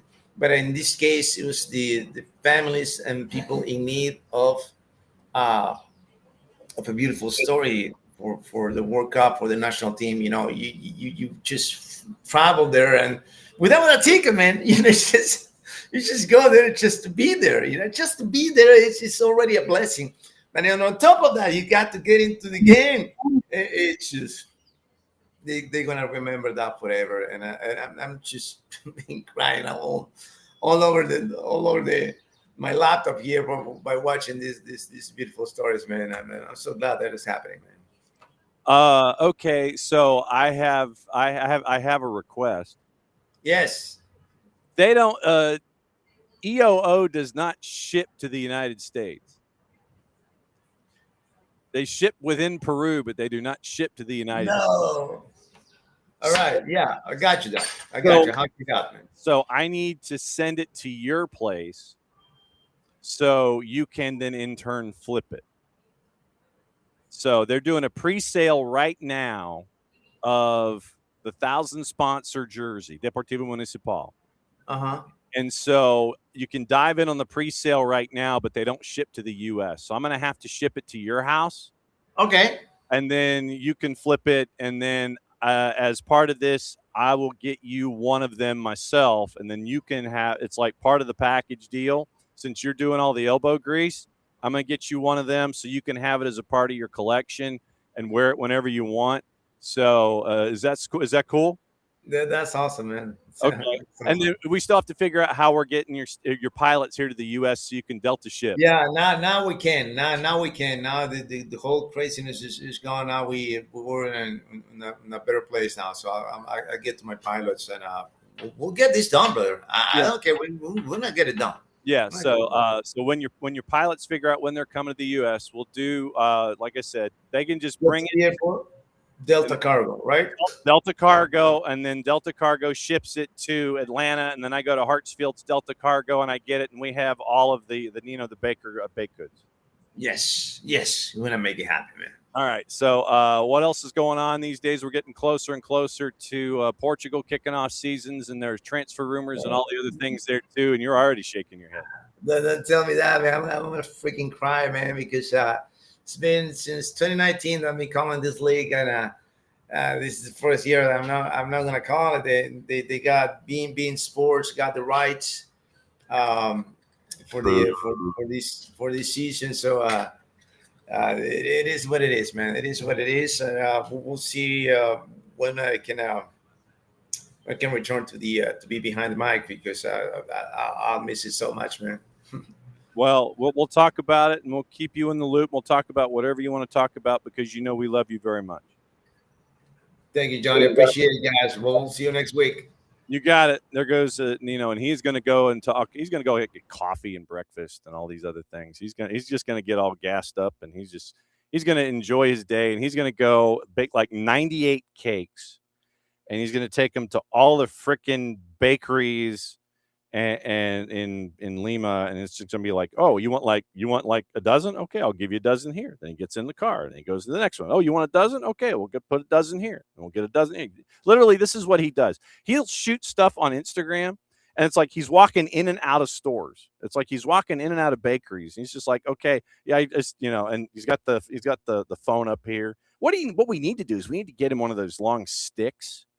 We need to get him one of those sticks so he can sit there and he can actually do stuff like out here. So he's not like at arm's length and you're sitting there going, oh, dude, what are you doing? We need to get him like the big fishing pole so he can do his stuff and he can show you what's going on, where he's not like cramping up his arm or anything like that. So we need to get him a fishing pole for his phone, and we're going to get him one of these Deportivo Municipal jerseys, and we're going to send that to him, because that is brilliant marketing. It is absolutely brilliant marketing. And like I said, if they're still taking sponsors, then I'm going to figure out how we can still try and figure out how to do that. Because could you imagine somewhere in that jersey someplace, the SDH logo, the SDH network logo, and the Deportivo Municipal jersey? That would be pretty sweet. If we can figure out how to do that, that would be epic. But that's going to be the fun part of this. So, see, this is what happens when we bring in Nino on a weekly basis. We bring him in, and he opens all of these doors. And I will say that between him and Jason, getting me to watch more South American football than I've ever watched in my entire life until I started hanging out with these two guys. I am literally looking at Peruvian football. I'm watching Libertadores. I'm watching Sudamericana. I'm watching B Division Paraguayan football because of these two. So I have them to thank about all this. I literally have them to thank for watching all of this A and B division stuff, for watching Liga 1, and watching everything in all of these places. All of these, yes. So Nick's found it. Okay, so good. All right, so Nick's found the Yahoo article about Deportivo Municipal. And right now, here's the shorter, here's an article that I found on Infobay, and this is what I was referencing with Nino. So here is the shorter version from Infobay. Same premise. But yeah, the fact that Yahoo did this, that Yahoo Sports did, no, cancel, stop. So here's what I'm going to do. I got to open this one, open link in new tab, which is what I thought I was doing in the first place. But yeah, Peruvian fourth tier club, 1,000 sponsors. It's a brilliant notion. Legitimately. Black and white squares, interested folks. I'm interested now. I'm interested in this. We need SDH on this Deportivo Municipal jersey. That's what we need. We got to figure out how to do this. But yeah, you can pre-order those jerseys, and you can get them over. You can, like I said, they don't ship outside the country because they're fourth-tier Peruvian football. That's the problem. Maybe if they were maybe if they were first division, they might ship to the U.S., but I'm fairly certain that if they got a request to send their jerseys to the southeastern United States, could you imagine what this pops in? The mailbox of a fourth-tier club in Peru. They're sitting there and they're looking at this going, what is it? Are they high? Are they crazy? Yes, we're crazy. That's gorgeous. It is a brilliant piece of marketing. Yes, we're crazy, but since they're fourth-tier Peruvian football, no, they don't ship to the United States. So what we're gonna do is we're gonna go to our broker. We're going to go to our broker, and he's going to take care of this for us. This is what's going to happen. So our broker in South American football. Oh, well, that reminds me. The Pan Am Games, I think they're in Peru this year. I think the Pan Am Games are in Peru. Hang on. Do you want back in? Hang on. Nino's listening in the green room. It's next year. Next year. Okay. 20. Okay. So 27. All right. So keep an eye on deadlines and guidelines for applying for credentials to the Pan Am. So that way, see if we can get you in to cover the Pan Am Games for us. All right. Sounds good. I mean, it's there. It's in the backyard, and maybe you can give the Pan Am Games folks some of your cakes and things. It's like, here, thanks for helping out. Yeah. And you know what? Whenever there are competitions in my apartment building, well, I got a lot of athletes staying in here, man. Lots of athletes staying here for the under 18, under 19, and they always stay here because I'm right away, man. Just about 2-3 blocks away from the stadium. I mean, this is what we're saying. So seriously, if there's anything, and I know that we thought about it too late to get you into Mexico City and stuff, but if there's anything going on in South America that you wanna try and apply for to go in, just shoot, let us know, man. I'm not gonna turn it down. All right, sounds good. Sounds awesome. All right, go back to breakfast. All right, take care. There he goes. All right, so Nino has told us about Deportivo Municipal. And so now it's time to go from Lima to Seattle like we always do on Thursday, where it is bright and blank and early. It's 20 minutes to 8. And we bring in our friend Niko Moreno from Pulso Sports and Sounder at heart. What is going on, my friend? Great to see you as always. What is going on, John? SDH family. Just moving on. I kind of been working the phones, trying to figure out what I can get around rumors and transfers, of course. Got a little bit of a decent report here with Sounder at heart as of yesterday. So excited for that. And just waiting to see what happens this weekend between the Sounders and the Timbers, because the vibes are not great here in the PNW, at least in the Seattle area, because of the current form of the team. But hey, hopefully this news can change the ties a little bit and the wind can start swinging the Sounders' way.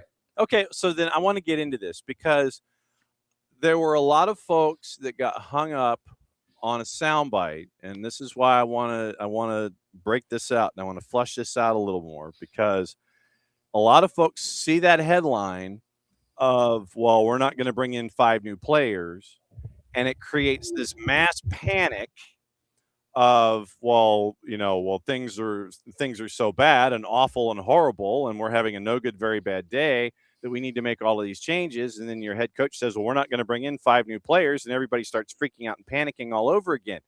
And I'm thinking to myself, well, first and foremost, you need to play the longer soundbite of what he said. You can't just play that clip and sit there and take it at face value. You've got to play the longer soundbite to add context to what he was saying and understand that that's where Seattle's always coming from. That's part of their buildup in the DNA. They're going to do things strategically, and they're going to do things. They're not just going to sit there and, oh, my remote doesn't work, I need a new television. That's not how this works in Seattle. It's never been that way. And so we need to look at the longer quote from Brian Schmetzer before we sit there and we start freaking out about things. Yeah, look, it's interesting the way things play out, because, look, as a coach, everyone, the audience, fans, they need to understand that whether you think that you do need 5 acquisitions or not, although that's not the case here, you're not going to go out and necessarily say that, because you have to show your current team some confidence, right? You got to be able to say, hey, I got the right guys here. I got some guys that can come out and do it. Now, I think Brian maybe went a little too far on it, where the way he said it, and I asked him directly, I said, look, some of the comments you make could sound as someone who's complacent with how things are going. And, he agreed, but he mentioned that not panicking means not making rash decisions, right? He mentioned not playing Pedro de la Vega before he's ready to go. He mentioned going and getting that doesn't quite fit the team. So, there was a lot of coherence to what he was trying to imply. Is just that sometimes, as you mentioned, depends on how you say it and the phrase that maybe goes along with that final conclusion of your idea. It's very easy to clip that moment and run away with it. But I do think that he understands, Brian Smetzer, that there's a clear void in productivity when it comes to the striker position.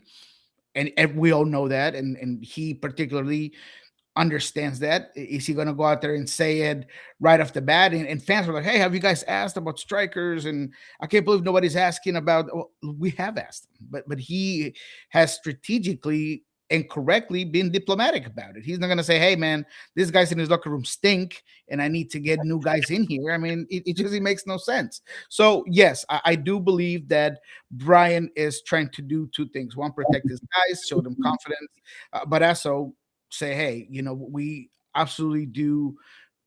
We can get better. And I think that's what you get out of it. Well, and at the same time, you don't want to sit there and you don't want to say that your guys stink, and at the same time you also don't want to sit there and, if you are pursuing talent, you don't want to put yourself in a situation where you're the second guy in a negotiation. You don't want to sit there and have the team that you're interested in, oh, so you really do stink, huh? So what's this guy worth to you? You don't want to put yourself in a negative at the negotiating table by sitting there and approaching something by saying the extreme. You want to be diplomatic and you want to do things in backdoor channels. You don't want to sit there and put everything out there on the table for everything to see. Absolutely. And as much as the team is clearly in a very bad moment in not just the season, but historically bad moment, right? 5 losses have never happened. A 5-1 loss to the Timbers has never happened. I mean, there's just been a consistent amount of very scandalous results, and that leads to people being upset, and that's fine. That's the fans' job to just be angry, be passionate about not having this be the norm, and the bar should be set higher. So it is a difficult position for Brian to be in, because look, I'm not sitting here excusing how badly some of these games have gone, but essentially you have maybe 5 or 6 starters that are off this team. If you count Pedro de la Vega, if you count the fact that Jackson Reagan obviously gets a second game for the red card that he had against Philadelphia. So there is a sense of, there are some guys that are coming back from injury, from here, from there, and will be better. So that's why we don't need 5, 6 guys. That's, as you mentioned, not the Sounders MO. They're going to be very meticulous and they're going to be very careful with the guys that they bring in. And look, at the end of the day, this team doesn't have a lot of room when it comes to the salary cap, when it comes to the transfer. There's no DP spots open, right? So whoever you bring in is going to have to fit under a specific capsule that you have available, which, as much as I try to do long division here, is maybe a high TAM player. So whatever you bring in has to fit into that category. So it is a hard job for, Craig Waibel to try to figure out the scouting department, and we'll see how it plays out. But the reality is that this team, with 2 very hard games coming up, could find themselves in a 7-game losing streak, right? Because playing the Timbers on the road with still a lot of injuries, with a lot of missing pieces, and then after that going to play in Toluca. I mean, those are 2 difficult games to win. And so if that happens, I wonder what, one, the fan base, how they're going to handle that, and 2, how the organization is going to be able to handle it. Brian himself, I mean, he's told us that he doesn't feel like he's on the hot seat, and he's created enough credit that, or enough of a longer leash, so that he could do some things and try to figure this thing out. But man, I don't know. 7 games could feel different. Yeah, and that's the other. I mean, I guess the phrase that I'm looking for is political capital. Is that Brian and the front office, and once we have to remind folks once again that the general manager is always up for a vote after in 4-year cycles. This is something that happens at the all hands on deck meeting, that the GM either gets a thumbs up, a thumbs sideways, or a thumbs down when it comes to observation and renewal. So this is something that plays into all of that when it comes to the front office. But you've got to sit there and say, well, Brian in this front office, because of everything they've accomplished, they get, I'm not going to say a pass because you don't want to give that, but you give them enough credit for past events to sit there and it's like, okay, they've gotten themselves out of these jams. They've figured things out in the past. We think we can give them the benefit of the doubt that they can figure out what's right, what they can navigate, what they can manage to get into the second half of the season and keep us in the playoff picture. Yeah, and look, and for better or for worse, and some might say it was for worse, getting that Leagues Cup title last year did provide the front office and Brian the ability to say, look, what we're doing is working. And look, you have guys like me questioning some things and saying, hey, where's the money for this Club World Cup going? Where's the some of this other resources that you were selling, and is that money coming back into the roster? And why is there U22 spots open in this roster where you could use those? And where is the replacement for Jordan Morris at some point? I mean, these are conversations that we've had, right? That I've put on the table, but at that particular time, it was very easy for the front office to say, hey man, we just won a championship. We just came off our best season when it comes to goal scoring. And someone like me has to just sit there and be like, yeah, you're right. I mean, what can I do? I can't go against facts, and that's what's going on. But now when things start to go sideways, then some of these issues continue to pop up.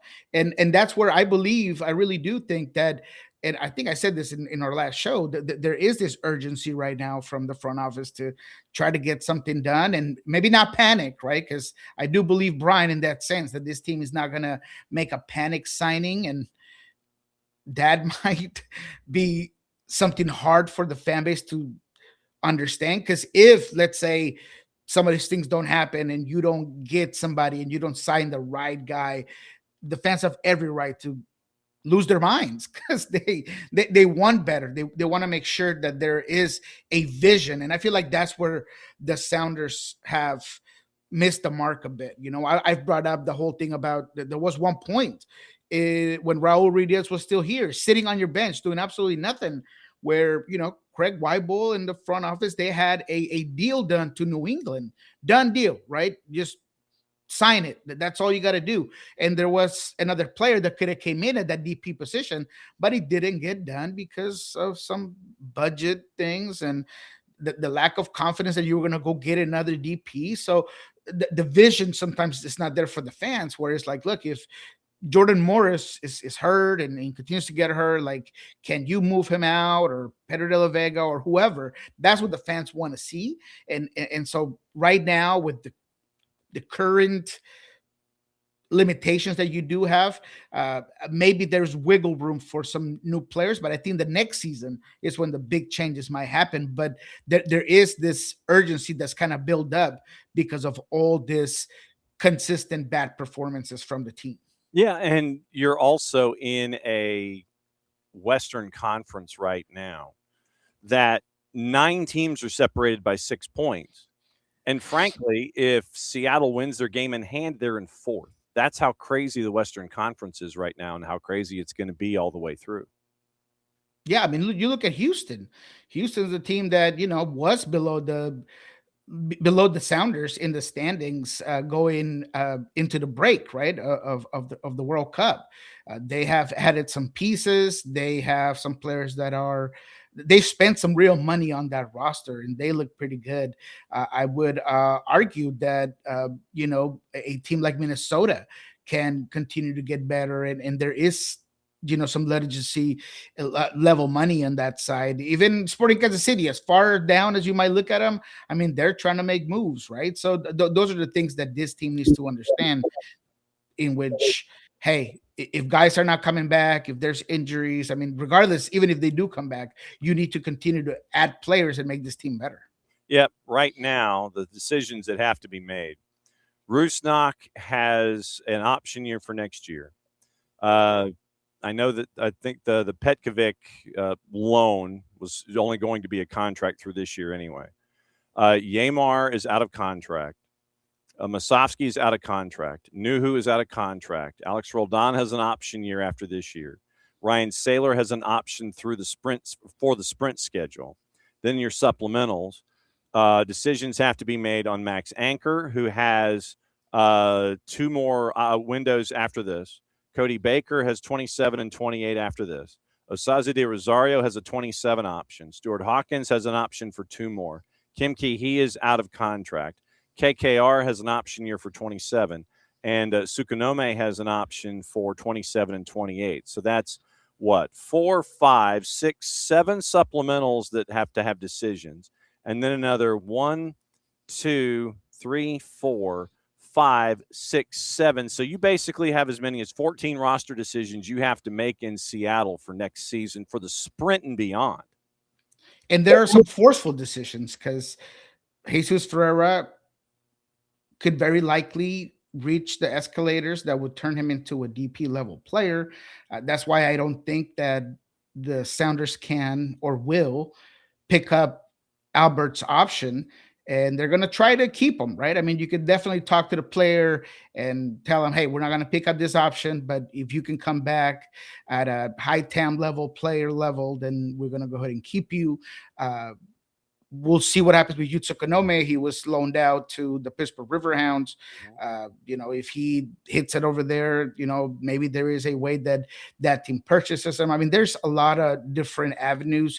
But yes, I think next year is going to be a very big year for the Sounders team. So what's going to happen in Cascadia this weekend? We figured that if you were a first 10, and we were talking about this earlier in the week with other folks, we figured that if you were watching Major League Soccer for the first time after the World Cup, you kind of got into soccer and you're watching Major League Soccer for the first time and you saw what happened at the end of Hell is Real, you're like, ooh, then you're hooked in. And we were thinking, okay, so what matchup this weekend could be kind of like what we saw with Hell is Real and what we thought of was Cascadia. So there is no love lost in this one. What do you think is going to happen here? I don't really see many situations in which the Sounders win this game, to be quite frank. I think that there are way too many injuries. Christian Roldan and Jordan Morris are still not playing with the team. They are still a long ways out. Obviously, they're the most recently injured players. Alex Roldan was back this week, which is a positive, but I don't see him ready for 90. Pedro de la Vega was full on practice, but I don't see him ready for 90. I don't even know if he'll get like a cameo in this game. Yeah, Marco Andrade was back, but he also doesn't look ready for 90. So, you got certain players that could potentially be back that are not going to be 100%. Can the Sounders go in there and play off of emotion and intensity and disturb the game and just kind of take some of the wind of that stadium by being pragmatic perhaps and not allowing any goals early? Can you go 50-50 balls with the different type of demeanor? We talked to Snyder Burnell and he said that you got to set the tempo right off the bat. So maybe the Sounders have a way to, regardless of not being at the same talent level right now as the Timbers, maybe getting that game in turning it on its head and making it not a foot race and muddying the water a bit and perhaps getting a result. But the reality is that Portland is in very good form. Right after the Sounders win, they just look to be a different team. There's the changes at the managerial position that have been positive for this squad. I know that Mora's gone. He left with a brace and all that, but this is a team that I think with Kelsey was a difficult team to defend for the Sounders, right? They are very direct. They understand that the Sounders have a couple of potentially, again, a couple of young center backs and Stu Hawkins and Tino Lopez. So, man, I just think Providence Park is a difficult venue. Portland is in really good form. They have some very talented attackers in the Costa and Anthony and Velde, who looks very, very good. And I just don't know if the Sounders have enough. Perhaps, again, like I said, if you could play this like a rivalry, golf of intensity, maybe you get a result, but the chances are not great. Portland's a plus 114, draws a plus 290. Seattle is a plus 200 in this one. Wow.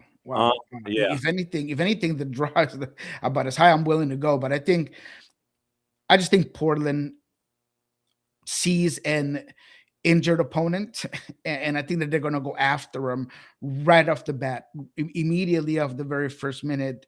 So it's going to have to take some leadership, and we've asked Brian about leadership and who are those guys that are going to take over, and captain with Nuhu with the captain band, is he really the guy that you want, having that responsibility, and who are going to be the players that understand the rivalry? Brian Smetzer, after the first game, he was like, maybe I didn't do enough to make sure that guys understood the importance of this game. So it could be a different outlook when it comes to their mentality, but I still don't know if it's enough. A couple of other games to kind of keep an eye on this weekend. Messi and friends are hosting Crew. Crew, by the way, is a plus 320 dog going to South Florida. FC Cincinnati, coming off of Hell is Real, takes on San Jose at TQL. FC Cincinnati favorite is a minus 105, by the way, in that one. Vancouver and LAFC. Vancouver is a minus 120. Raw and LAFC are a plus 300. No Sebastian Berhalter anymore for Vancouver. So now they've got to figure out what they're going to do for the midfield and how they're going to try and solve that problem. I'm intrigued to see what Vancouver does here in the window to replace what they lose in Sebastian Berhalter, because he was there for you on set pieces and corners and was one of those bulldogs on defense. And in addition to being that, one of the folks that spurred you offensively, going into a home game against LAFC, I'm not so sure about that minus 120. I'm really not. I'm not either. I mean, it's a difficult game for Vancouver because Sebastian Berhalter, it wasn't just a guy that was important in the midfield and in ball progression and being a guy that's a two-way player or his mid-range shooting, but he was a set-piece guy, and all of the things ran almost through Berhalter, and so that's a difficult one facing an LAFC team that's looked pretty good. And I know they got Kansas City. I get it. I don't want to go too crazy about that 4-0, but I do think that Mark Dos Santos and this coaching staff are starting to dial in pretty well with this LAFC squad. So look, it's not one that I'm particularly excited to put any sort of juice boxes on, because it could go either way. I trust a guy like Jasper Sorensen to maybe modify. He is not afraid of changing it up, whether it's the formation, whether it's the principles, one specific game, and that's why he's been so good in short tournaments and be able to be really successful with the squad. I think Thomas Mueller is a guy that he just looks so happy out there. Just you saw him at the MLS All-Star game. I mean, he's skill challenges, whatever. He radiates that presence on the field. So look, this one could go either way, to be frank. I mean, on paper, yes, LAFC should potentially win this game if you're going for that. But man, I don't know. I think that Vancouver could definitely put it together and change it up. What's the goal compost on this one? I'm curious. Probably pretty high. Let's see what we got on this one. So we have the over-under in this particular matchup. 2.5 minus. Yeah, it is high. 3.5. It flips at 3.25. 3.5 is a plus 135, and it goes up from there. Oh no! I don't like it at all. Well, I mean, if you go under 2.5, it's a plus 145. So if you think it's going to be like 1-1, and you go plus 145, you should be in decent shape. But plus 2, by the way, if you go under at 2, so basically if you go under at 2.25, you think it's going to be a 1-1 draw, you go to 2.25, you're a plus 200. Ooh. Yeah. So that could be interesting. Yeah. If you go under 2.25, you're at a plus 200. So that might be where you might sit there and play with it. I like that. Actually, I don't mind that at all. And what about the Chicago Charlotte game? That's another one that I'm kind of looking at that could be interesting. Obviously, Chicago big loss, Mbokasi out, and he just changes things. I thought that back line was good enough to get this team far this season, and now having to replace a big piece like him is gonna make it difficult. And although Charlotte, man, they can be a little bit of a coin toss sometimes. On the road when people might not think that they do it, that's when they perform. Dean Smith is a interesting fella, and maybe he can get a particular game plan for this one. So what was it looking like over there? Chicago is a minus 182. Draws a plus 359. Charlotte is a plus 470. Oh, Lord. Oh, no. You know what? I take that back. I don't even like the draw anymore. They know something that I don't know. What about the Galaxy Dallas? That would be a good game as well, in terms of perhaps the numbers being a little interesting there. Believe it or not, right now they're the same numbers as Portland and Seattle. LAG is a plus 114. Draw is a plus 290, and FCD is a plus 200 on the road. Man, they're not giving us anything. They're not really. They're not giving us anything. No, and I think that says a lot about where we are right now in the season, where you don't really know what you're getting out of certain teams, and whether it's the Galaxy or Dallas or Seattle and Portland, there's other things that they're playing for. So maybe that's kind of part of it. I will say, though, that I do like the Galaxy over Dallas, and I know that's probably not a popular one there. That's why I thought I was going to get better numbers on that particular game. But I do think that Dallas is a very inconsistent team for me. Yeah. And so I think that the Galaxy at home could potentially win the game, but I'm not getting enough of the juice boxes on that. Plus 3.5 is a plus 129, by the way. That's where you know what? I like that 3.5. Okay. Yeah, I like that 3.5. Okay. You could easily exchange games with Dallas in this game. Look, I know that you're just coming off of a 1-1 against San Jose, but that's Classico. You play it differently. It's against Bruce. I mean, it does change things a little bit. So I don't know. I kind of like that 3.5 there for that Galaxy game. Okay, so there it is. That's what you're staring at. I know that you said you were kicking the tires on some intel on Seattle. What else is going on with the Sounder, Hart, and Pulso Sports? Yeah, so obviously the biggest thing that we have right now is the report that we got as of yesterday that the Sounders are targeting Danish striker Kasper Tankskert. You're better at this with the names, to be quite honest. I absolutely terrorized the pronunciation of some of these European players, but he's currently with Feyenoord Eredivisie side. He is a guy that has a very interesting profile for the Sounders. The way I see it right now is that it is difficult, but there are conversations with the Eredivisie side and the Sounders, because look, right now, if we're looking just at the numbers, whether it's the transfer market or FODMAP, is between 4 million to 3.3 his value. Yep. So can you bring him in at a high town level? Can you break it down, whether it's through a loan with potential to buy? Can you maybe break it down so maybe next season you get a bulk of it? I mean, there are ways to come around a player that is also looking for a new horizon, a new league.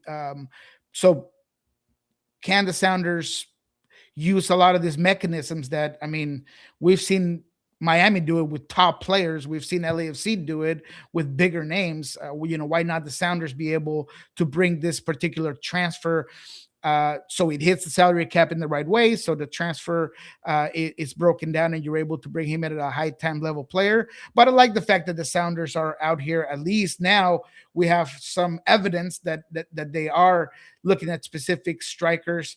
He's 26, got 600 minutes in all competitions, scores 5 goals.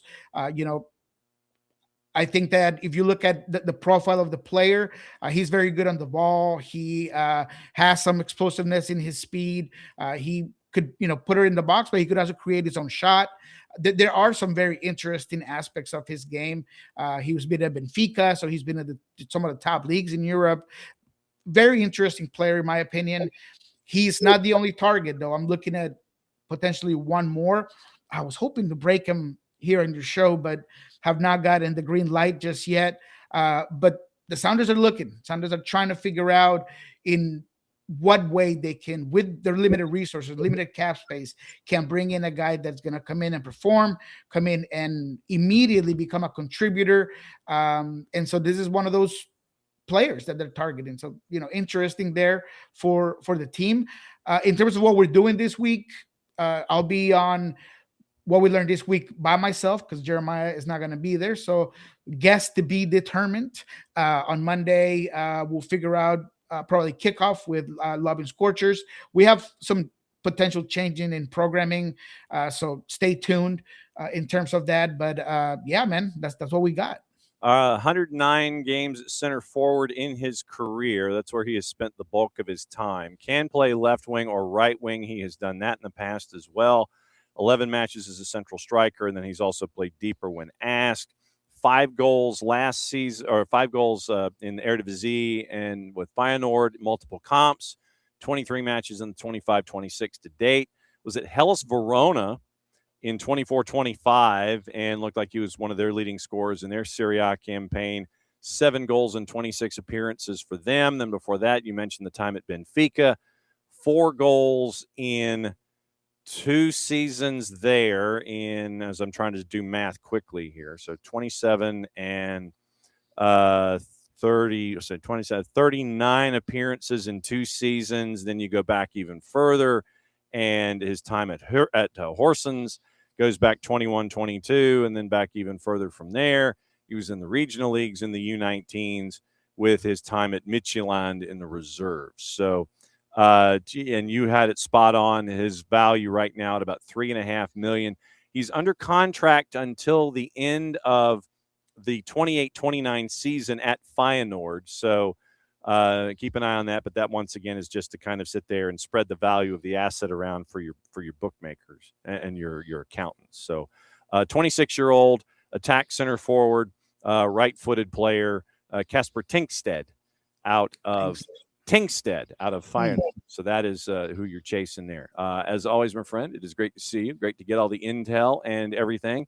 And we will catch up with you again this time next week, and we will knock it all down one more time. It's always great to see you. Appreciate you, John. There he goes, Niko Moreno, Pulso Sports and Sounder at heart.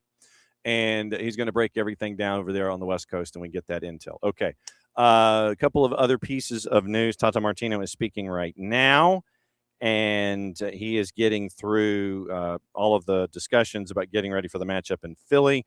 They are leaving tomorrow afternoon at 2 o'clock-ish or early afternoon to go get up to Philly and play Philadelphia Union. Tomorrow on the show, it is going to be chaos and rapid fire. It is going to be Dave Leno, the play-by-play voice of Philly, and Michael Parkhurst in hour number 1. Hour number 2, Steve Cangelosi, Jaleel Anibaba are going to join us back-to-back in that 10 and 10:15 slots to break down everything from Apple TV. Jaleel got a little excited in the MLS Next showcase when he was paired with our friend AJ Ricketts, and so we'll talk a little MLS Next with Jaleel, and we'll talk a little about what else is on Jaleel Anibaba's mind. We'll get you ready for the weekend as well, and we'll get you prepped up there. Another couple of news and notes. Paul Mullen is set to sign with another EFL club, signing with Rotherham after his Wrexham deal got terminated. That news coming from TalkSport this morning. Also, the FA is updating their rules when it comes to competition. They are going to give a minimum 10-game ban to players found guilty of discrimination under enhanced FA rules. In past seasons, suspensions of between 6 and 12 have been recommended for aggravated breaches, defined as any misconduct, including an express or implied reference to ethnic origin, color, race, nationality, religion, sex, gender reassignment, sexual orientation, or disability. Rules also apply to managers and other officials. And so now enhanced measures are going to impose a standard suspension of at least 10 in these circumstances, close quote. Sanctions of more than 10 matches can be imposed if significant aggravating factors are present, while lesser punishments are also possible if there are mitigating factors and the individual admits the breach at the earliest opportunity. So the FA is modifying their rules. UEFA sources tell TalkSport all 55 member associations have decided to boycott the men's and women's World Cups in protest of Gianni Infantino's FIFA Forward Enterprise plans. UEFA members agreed on an emergency call that began around 2 p.m. today, so that would have been 9 o'clock this morning, our time, that they will not support any FIFA-run tournament. First goes to Martin Ziegler on that one. So that's early news coming across our bow. All right, so getting into the gossip, rumor, and the innuendo, and since we already talked about what to watch, where to watch it, and how to watch it, we'll get into all of the gossip and where folks might be heading or where they might not be heading. So we'll find out what the rundown is with all of that. So Fulham have agreed on a deal for Gonzalo Garcia and Cesar Palacios. I think the total there was $10 million. Senny Laman's returning early to Manchester United training. Maxence Lacroix has now become Chelsea's newest pickup. De Zerbi is also hinting at a new Spurs transfer. Rashford has bid adios to Barca, and that gets us to where we are. So now, replacements and such. Real Madrid are confident of reaching an agreement with Rodri after holding positive talks, according to AS. Personal terms understood to be in place. Now that the La Liga side's focused on agreeing on the transfer fee. City had already rejected an initial approach. Madrid remain optimistic a deal can be completed. City also closing in on signing Ayub Buwadi, according to Nicolas Shira. Buwadi, 18, is, quote, one step away from leaving Lille to join City. Personal terms already agreed. Transfer fee not reported. Lille demanding in the neighborhood of €80 million for Buwadi. Inter Milan ready to step up their pursuit of Liverpool's Curtis Jones if David Fratesi leaves the club, according to Gazzetta. So keep an eye on that. Juve closing in on signing Leverkusen attacker Karim Alibegovic, according to Fabrizio Romano. Starred in the tournament for Bosnia-Herzegovina. Final negotiations with Juve. €35 million transfer fee negotiated between the two clubs. Alibegovic is only 18, spent last season on Leonard RB Salzburg, 9 goals in 28 matches. PSG are making, quote, good progress, end quote, in their pursuit of Parma keeper Zion Suzuki, according to Foot Mercato. Contact established between all parties involved. PSG now keen to make an official offer. Suzuki, starred for Japan in the 26 World Cup, could be sent straight out on loan should he be signed, with Matvei Safonov likely to remain the first choice keeper. Juve have already had a bid for Suzuki turned down by Parma, potentially opening the door for PSG. And done deals. Maxence Lacroix is now under contract through 31-32. Monaco have signed Matisse Ablin from Nantes, forming a line with Valerian Balogun, possibly. The 23-year-old Ablin signed a 5-year deal without disclosing the transfer fee, which is reportedly €25 million. PSG made a breakthrough in their pursuit of Monaco's Magnus Akliush. Club-to-club agreement now in final stages. That's from Fabrizio Romano, who also reports Fenerbahce and Galatasaray are both keen on signing Rafa Leao this summer. AC Milan are not willing to sanction an exit for anything less than €50 million. Nicolas Shura. Madrid, Atleti have opened talks with Spurs over Cuti Romero on a permanent transfer. David Ornstein, Forest have had a €20 million offer for Israeli international Anand Khalaili, rejected by Royal Union Saint-Gilloise. Standard, Crystal Palace pursuit of Augsburg defender Krislain Matsima has hit a roadblock. That's from the Standard. Football Insider, newly promoted Ipswich could swoop in for Standard Liège defender Henry Lawrence. Sky, Sunderland are in talks with Toulouse for defender Diane Metali, who is valued around £25 million by the Ligue 1 club. Club Brugge set to sign South Korea international Lee Han-byum from Midtjylland for €9 million. Sky is reporting on Leon Bailey. Hull City edging closer to signing the Villa winger, 1 year left on his deal. And Hull also working on a deal to sign Mert Komur from Augsburg. The Premier League side have already had positive talks with the camp of the Germany U21 International. That is from Sky Germany. So now going into and seeing what is up with our friends Ben Jacobs and Tom Bogert. And we will let you know Jacobs was one of the ones along with Ziegler to break down what was going on with the member association meeting. Forest have shown an interest in Dynamo Kyiv center back Taras Mikhavko, also on the radar of Bournemouth and Everton. Jean-Mateo Bohoya's future, keep an eye on him. According to Jacobs, Eintracht swingers attracting interest from Roma.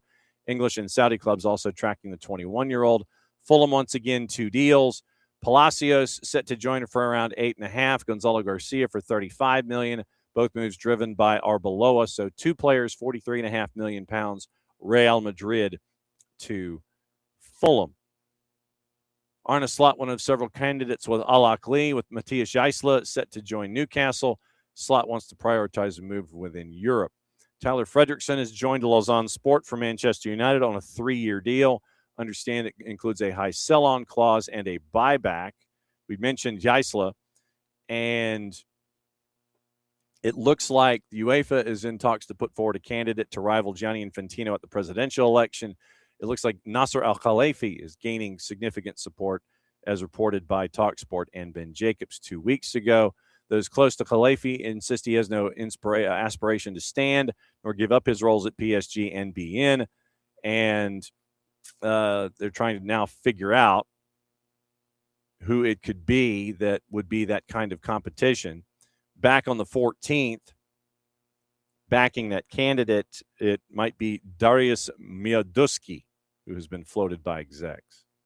So Darius Mioduski, let's see, what is Mioduski's background here? So as we sit there and we plow through all of the names and all the things, and Legia owner, the owner of Legia Warsaw, Darius Mioduski. So Poland would favor Mioduski. Victor Montaliani has been touted outside of a possible successor. Sources close to Montaliani had argued his focus is on being reelected as CONCACAF president, but it's relatively common knowledge that the Canadian has aspirations to be FIFA president one day. That comes from TalkSport. Patrice Motsepe is another name intent on being FIFA president one day. He is unlikely to go head-to-head with his close ally, instead preferring to wait until 31 in the hopes of getting an endorsement during an election that Infantino cannot stand in. So that's the rundown of those individuals when it comes to the moving and multiple chairs that are attached to wanting to possibly go up against Gianni Infantino in an election cycle. So we'll see what happens there. Tom Bogert, we mentioned Atletico Paranaense. The Macania move to Rangers is now official. That happened this morning. And it's now 4.5 million pounds, and that was brought forward to the table. And the announcement was made by Rangers this morning. So let me double check quickly. I think that literally it was no real surprises, but once again, the numbers from Rangers official and Macania. So if I could, Macania. Olwetu Macania, people. That's what we're looking for. So confirmed as of an hour ago, 4-year deal with an option for an additional year subject to international clearance. So that is the rundown. Olwetu Macania has got the thank you message an hour ago, reaching the transfer agreement with Rangers, and so now officially official. Olwetu Macania is now going to, and that might be another reason that they tried to bring back Kai Wagner as quickly as possible, was because they were losing Macania, and they ended up losing him to Rangers for, I think, $3.5 million.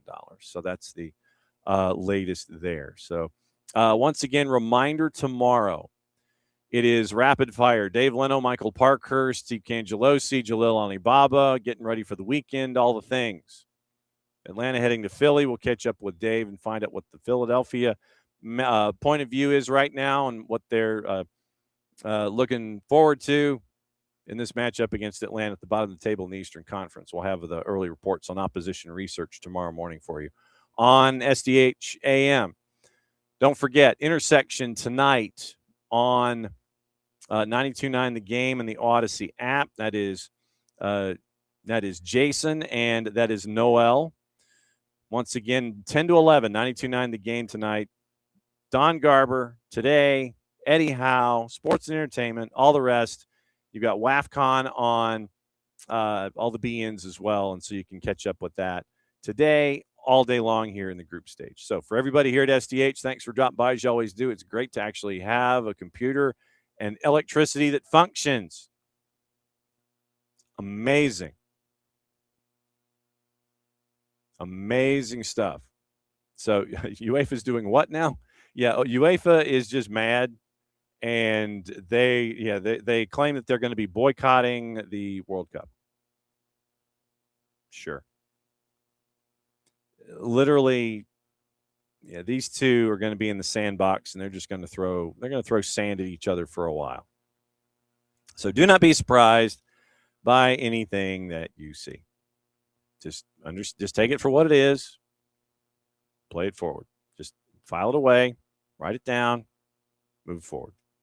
We'll keep an eye on that. We'll keep an eye on what's going on in Providence. We'll keep an eye on what's going on in and around everything in the soccer world. It is the end of the show. That means one thing. I get to do this. Mucho Plati, I'll play it safe. Back at you again. Intersection tonight on 92.9 the game in about 10 and a half hours. Back here in less than 22 hours, like 21 and a half hours. We'll get you ready on a Freestyle Friday. Mucho Plati, I'll play it safe. We'll catch up with you soon.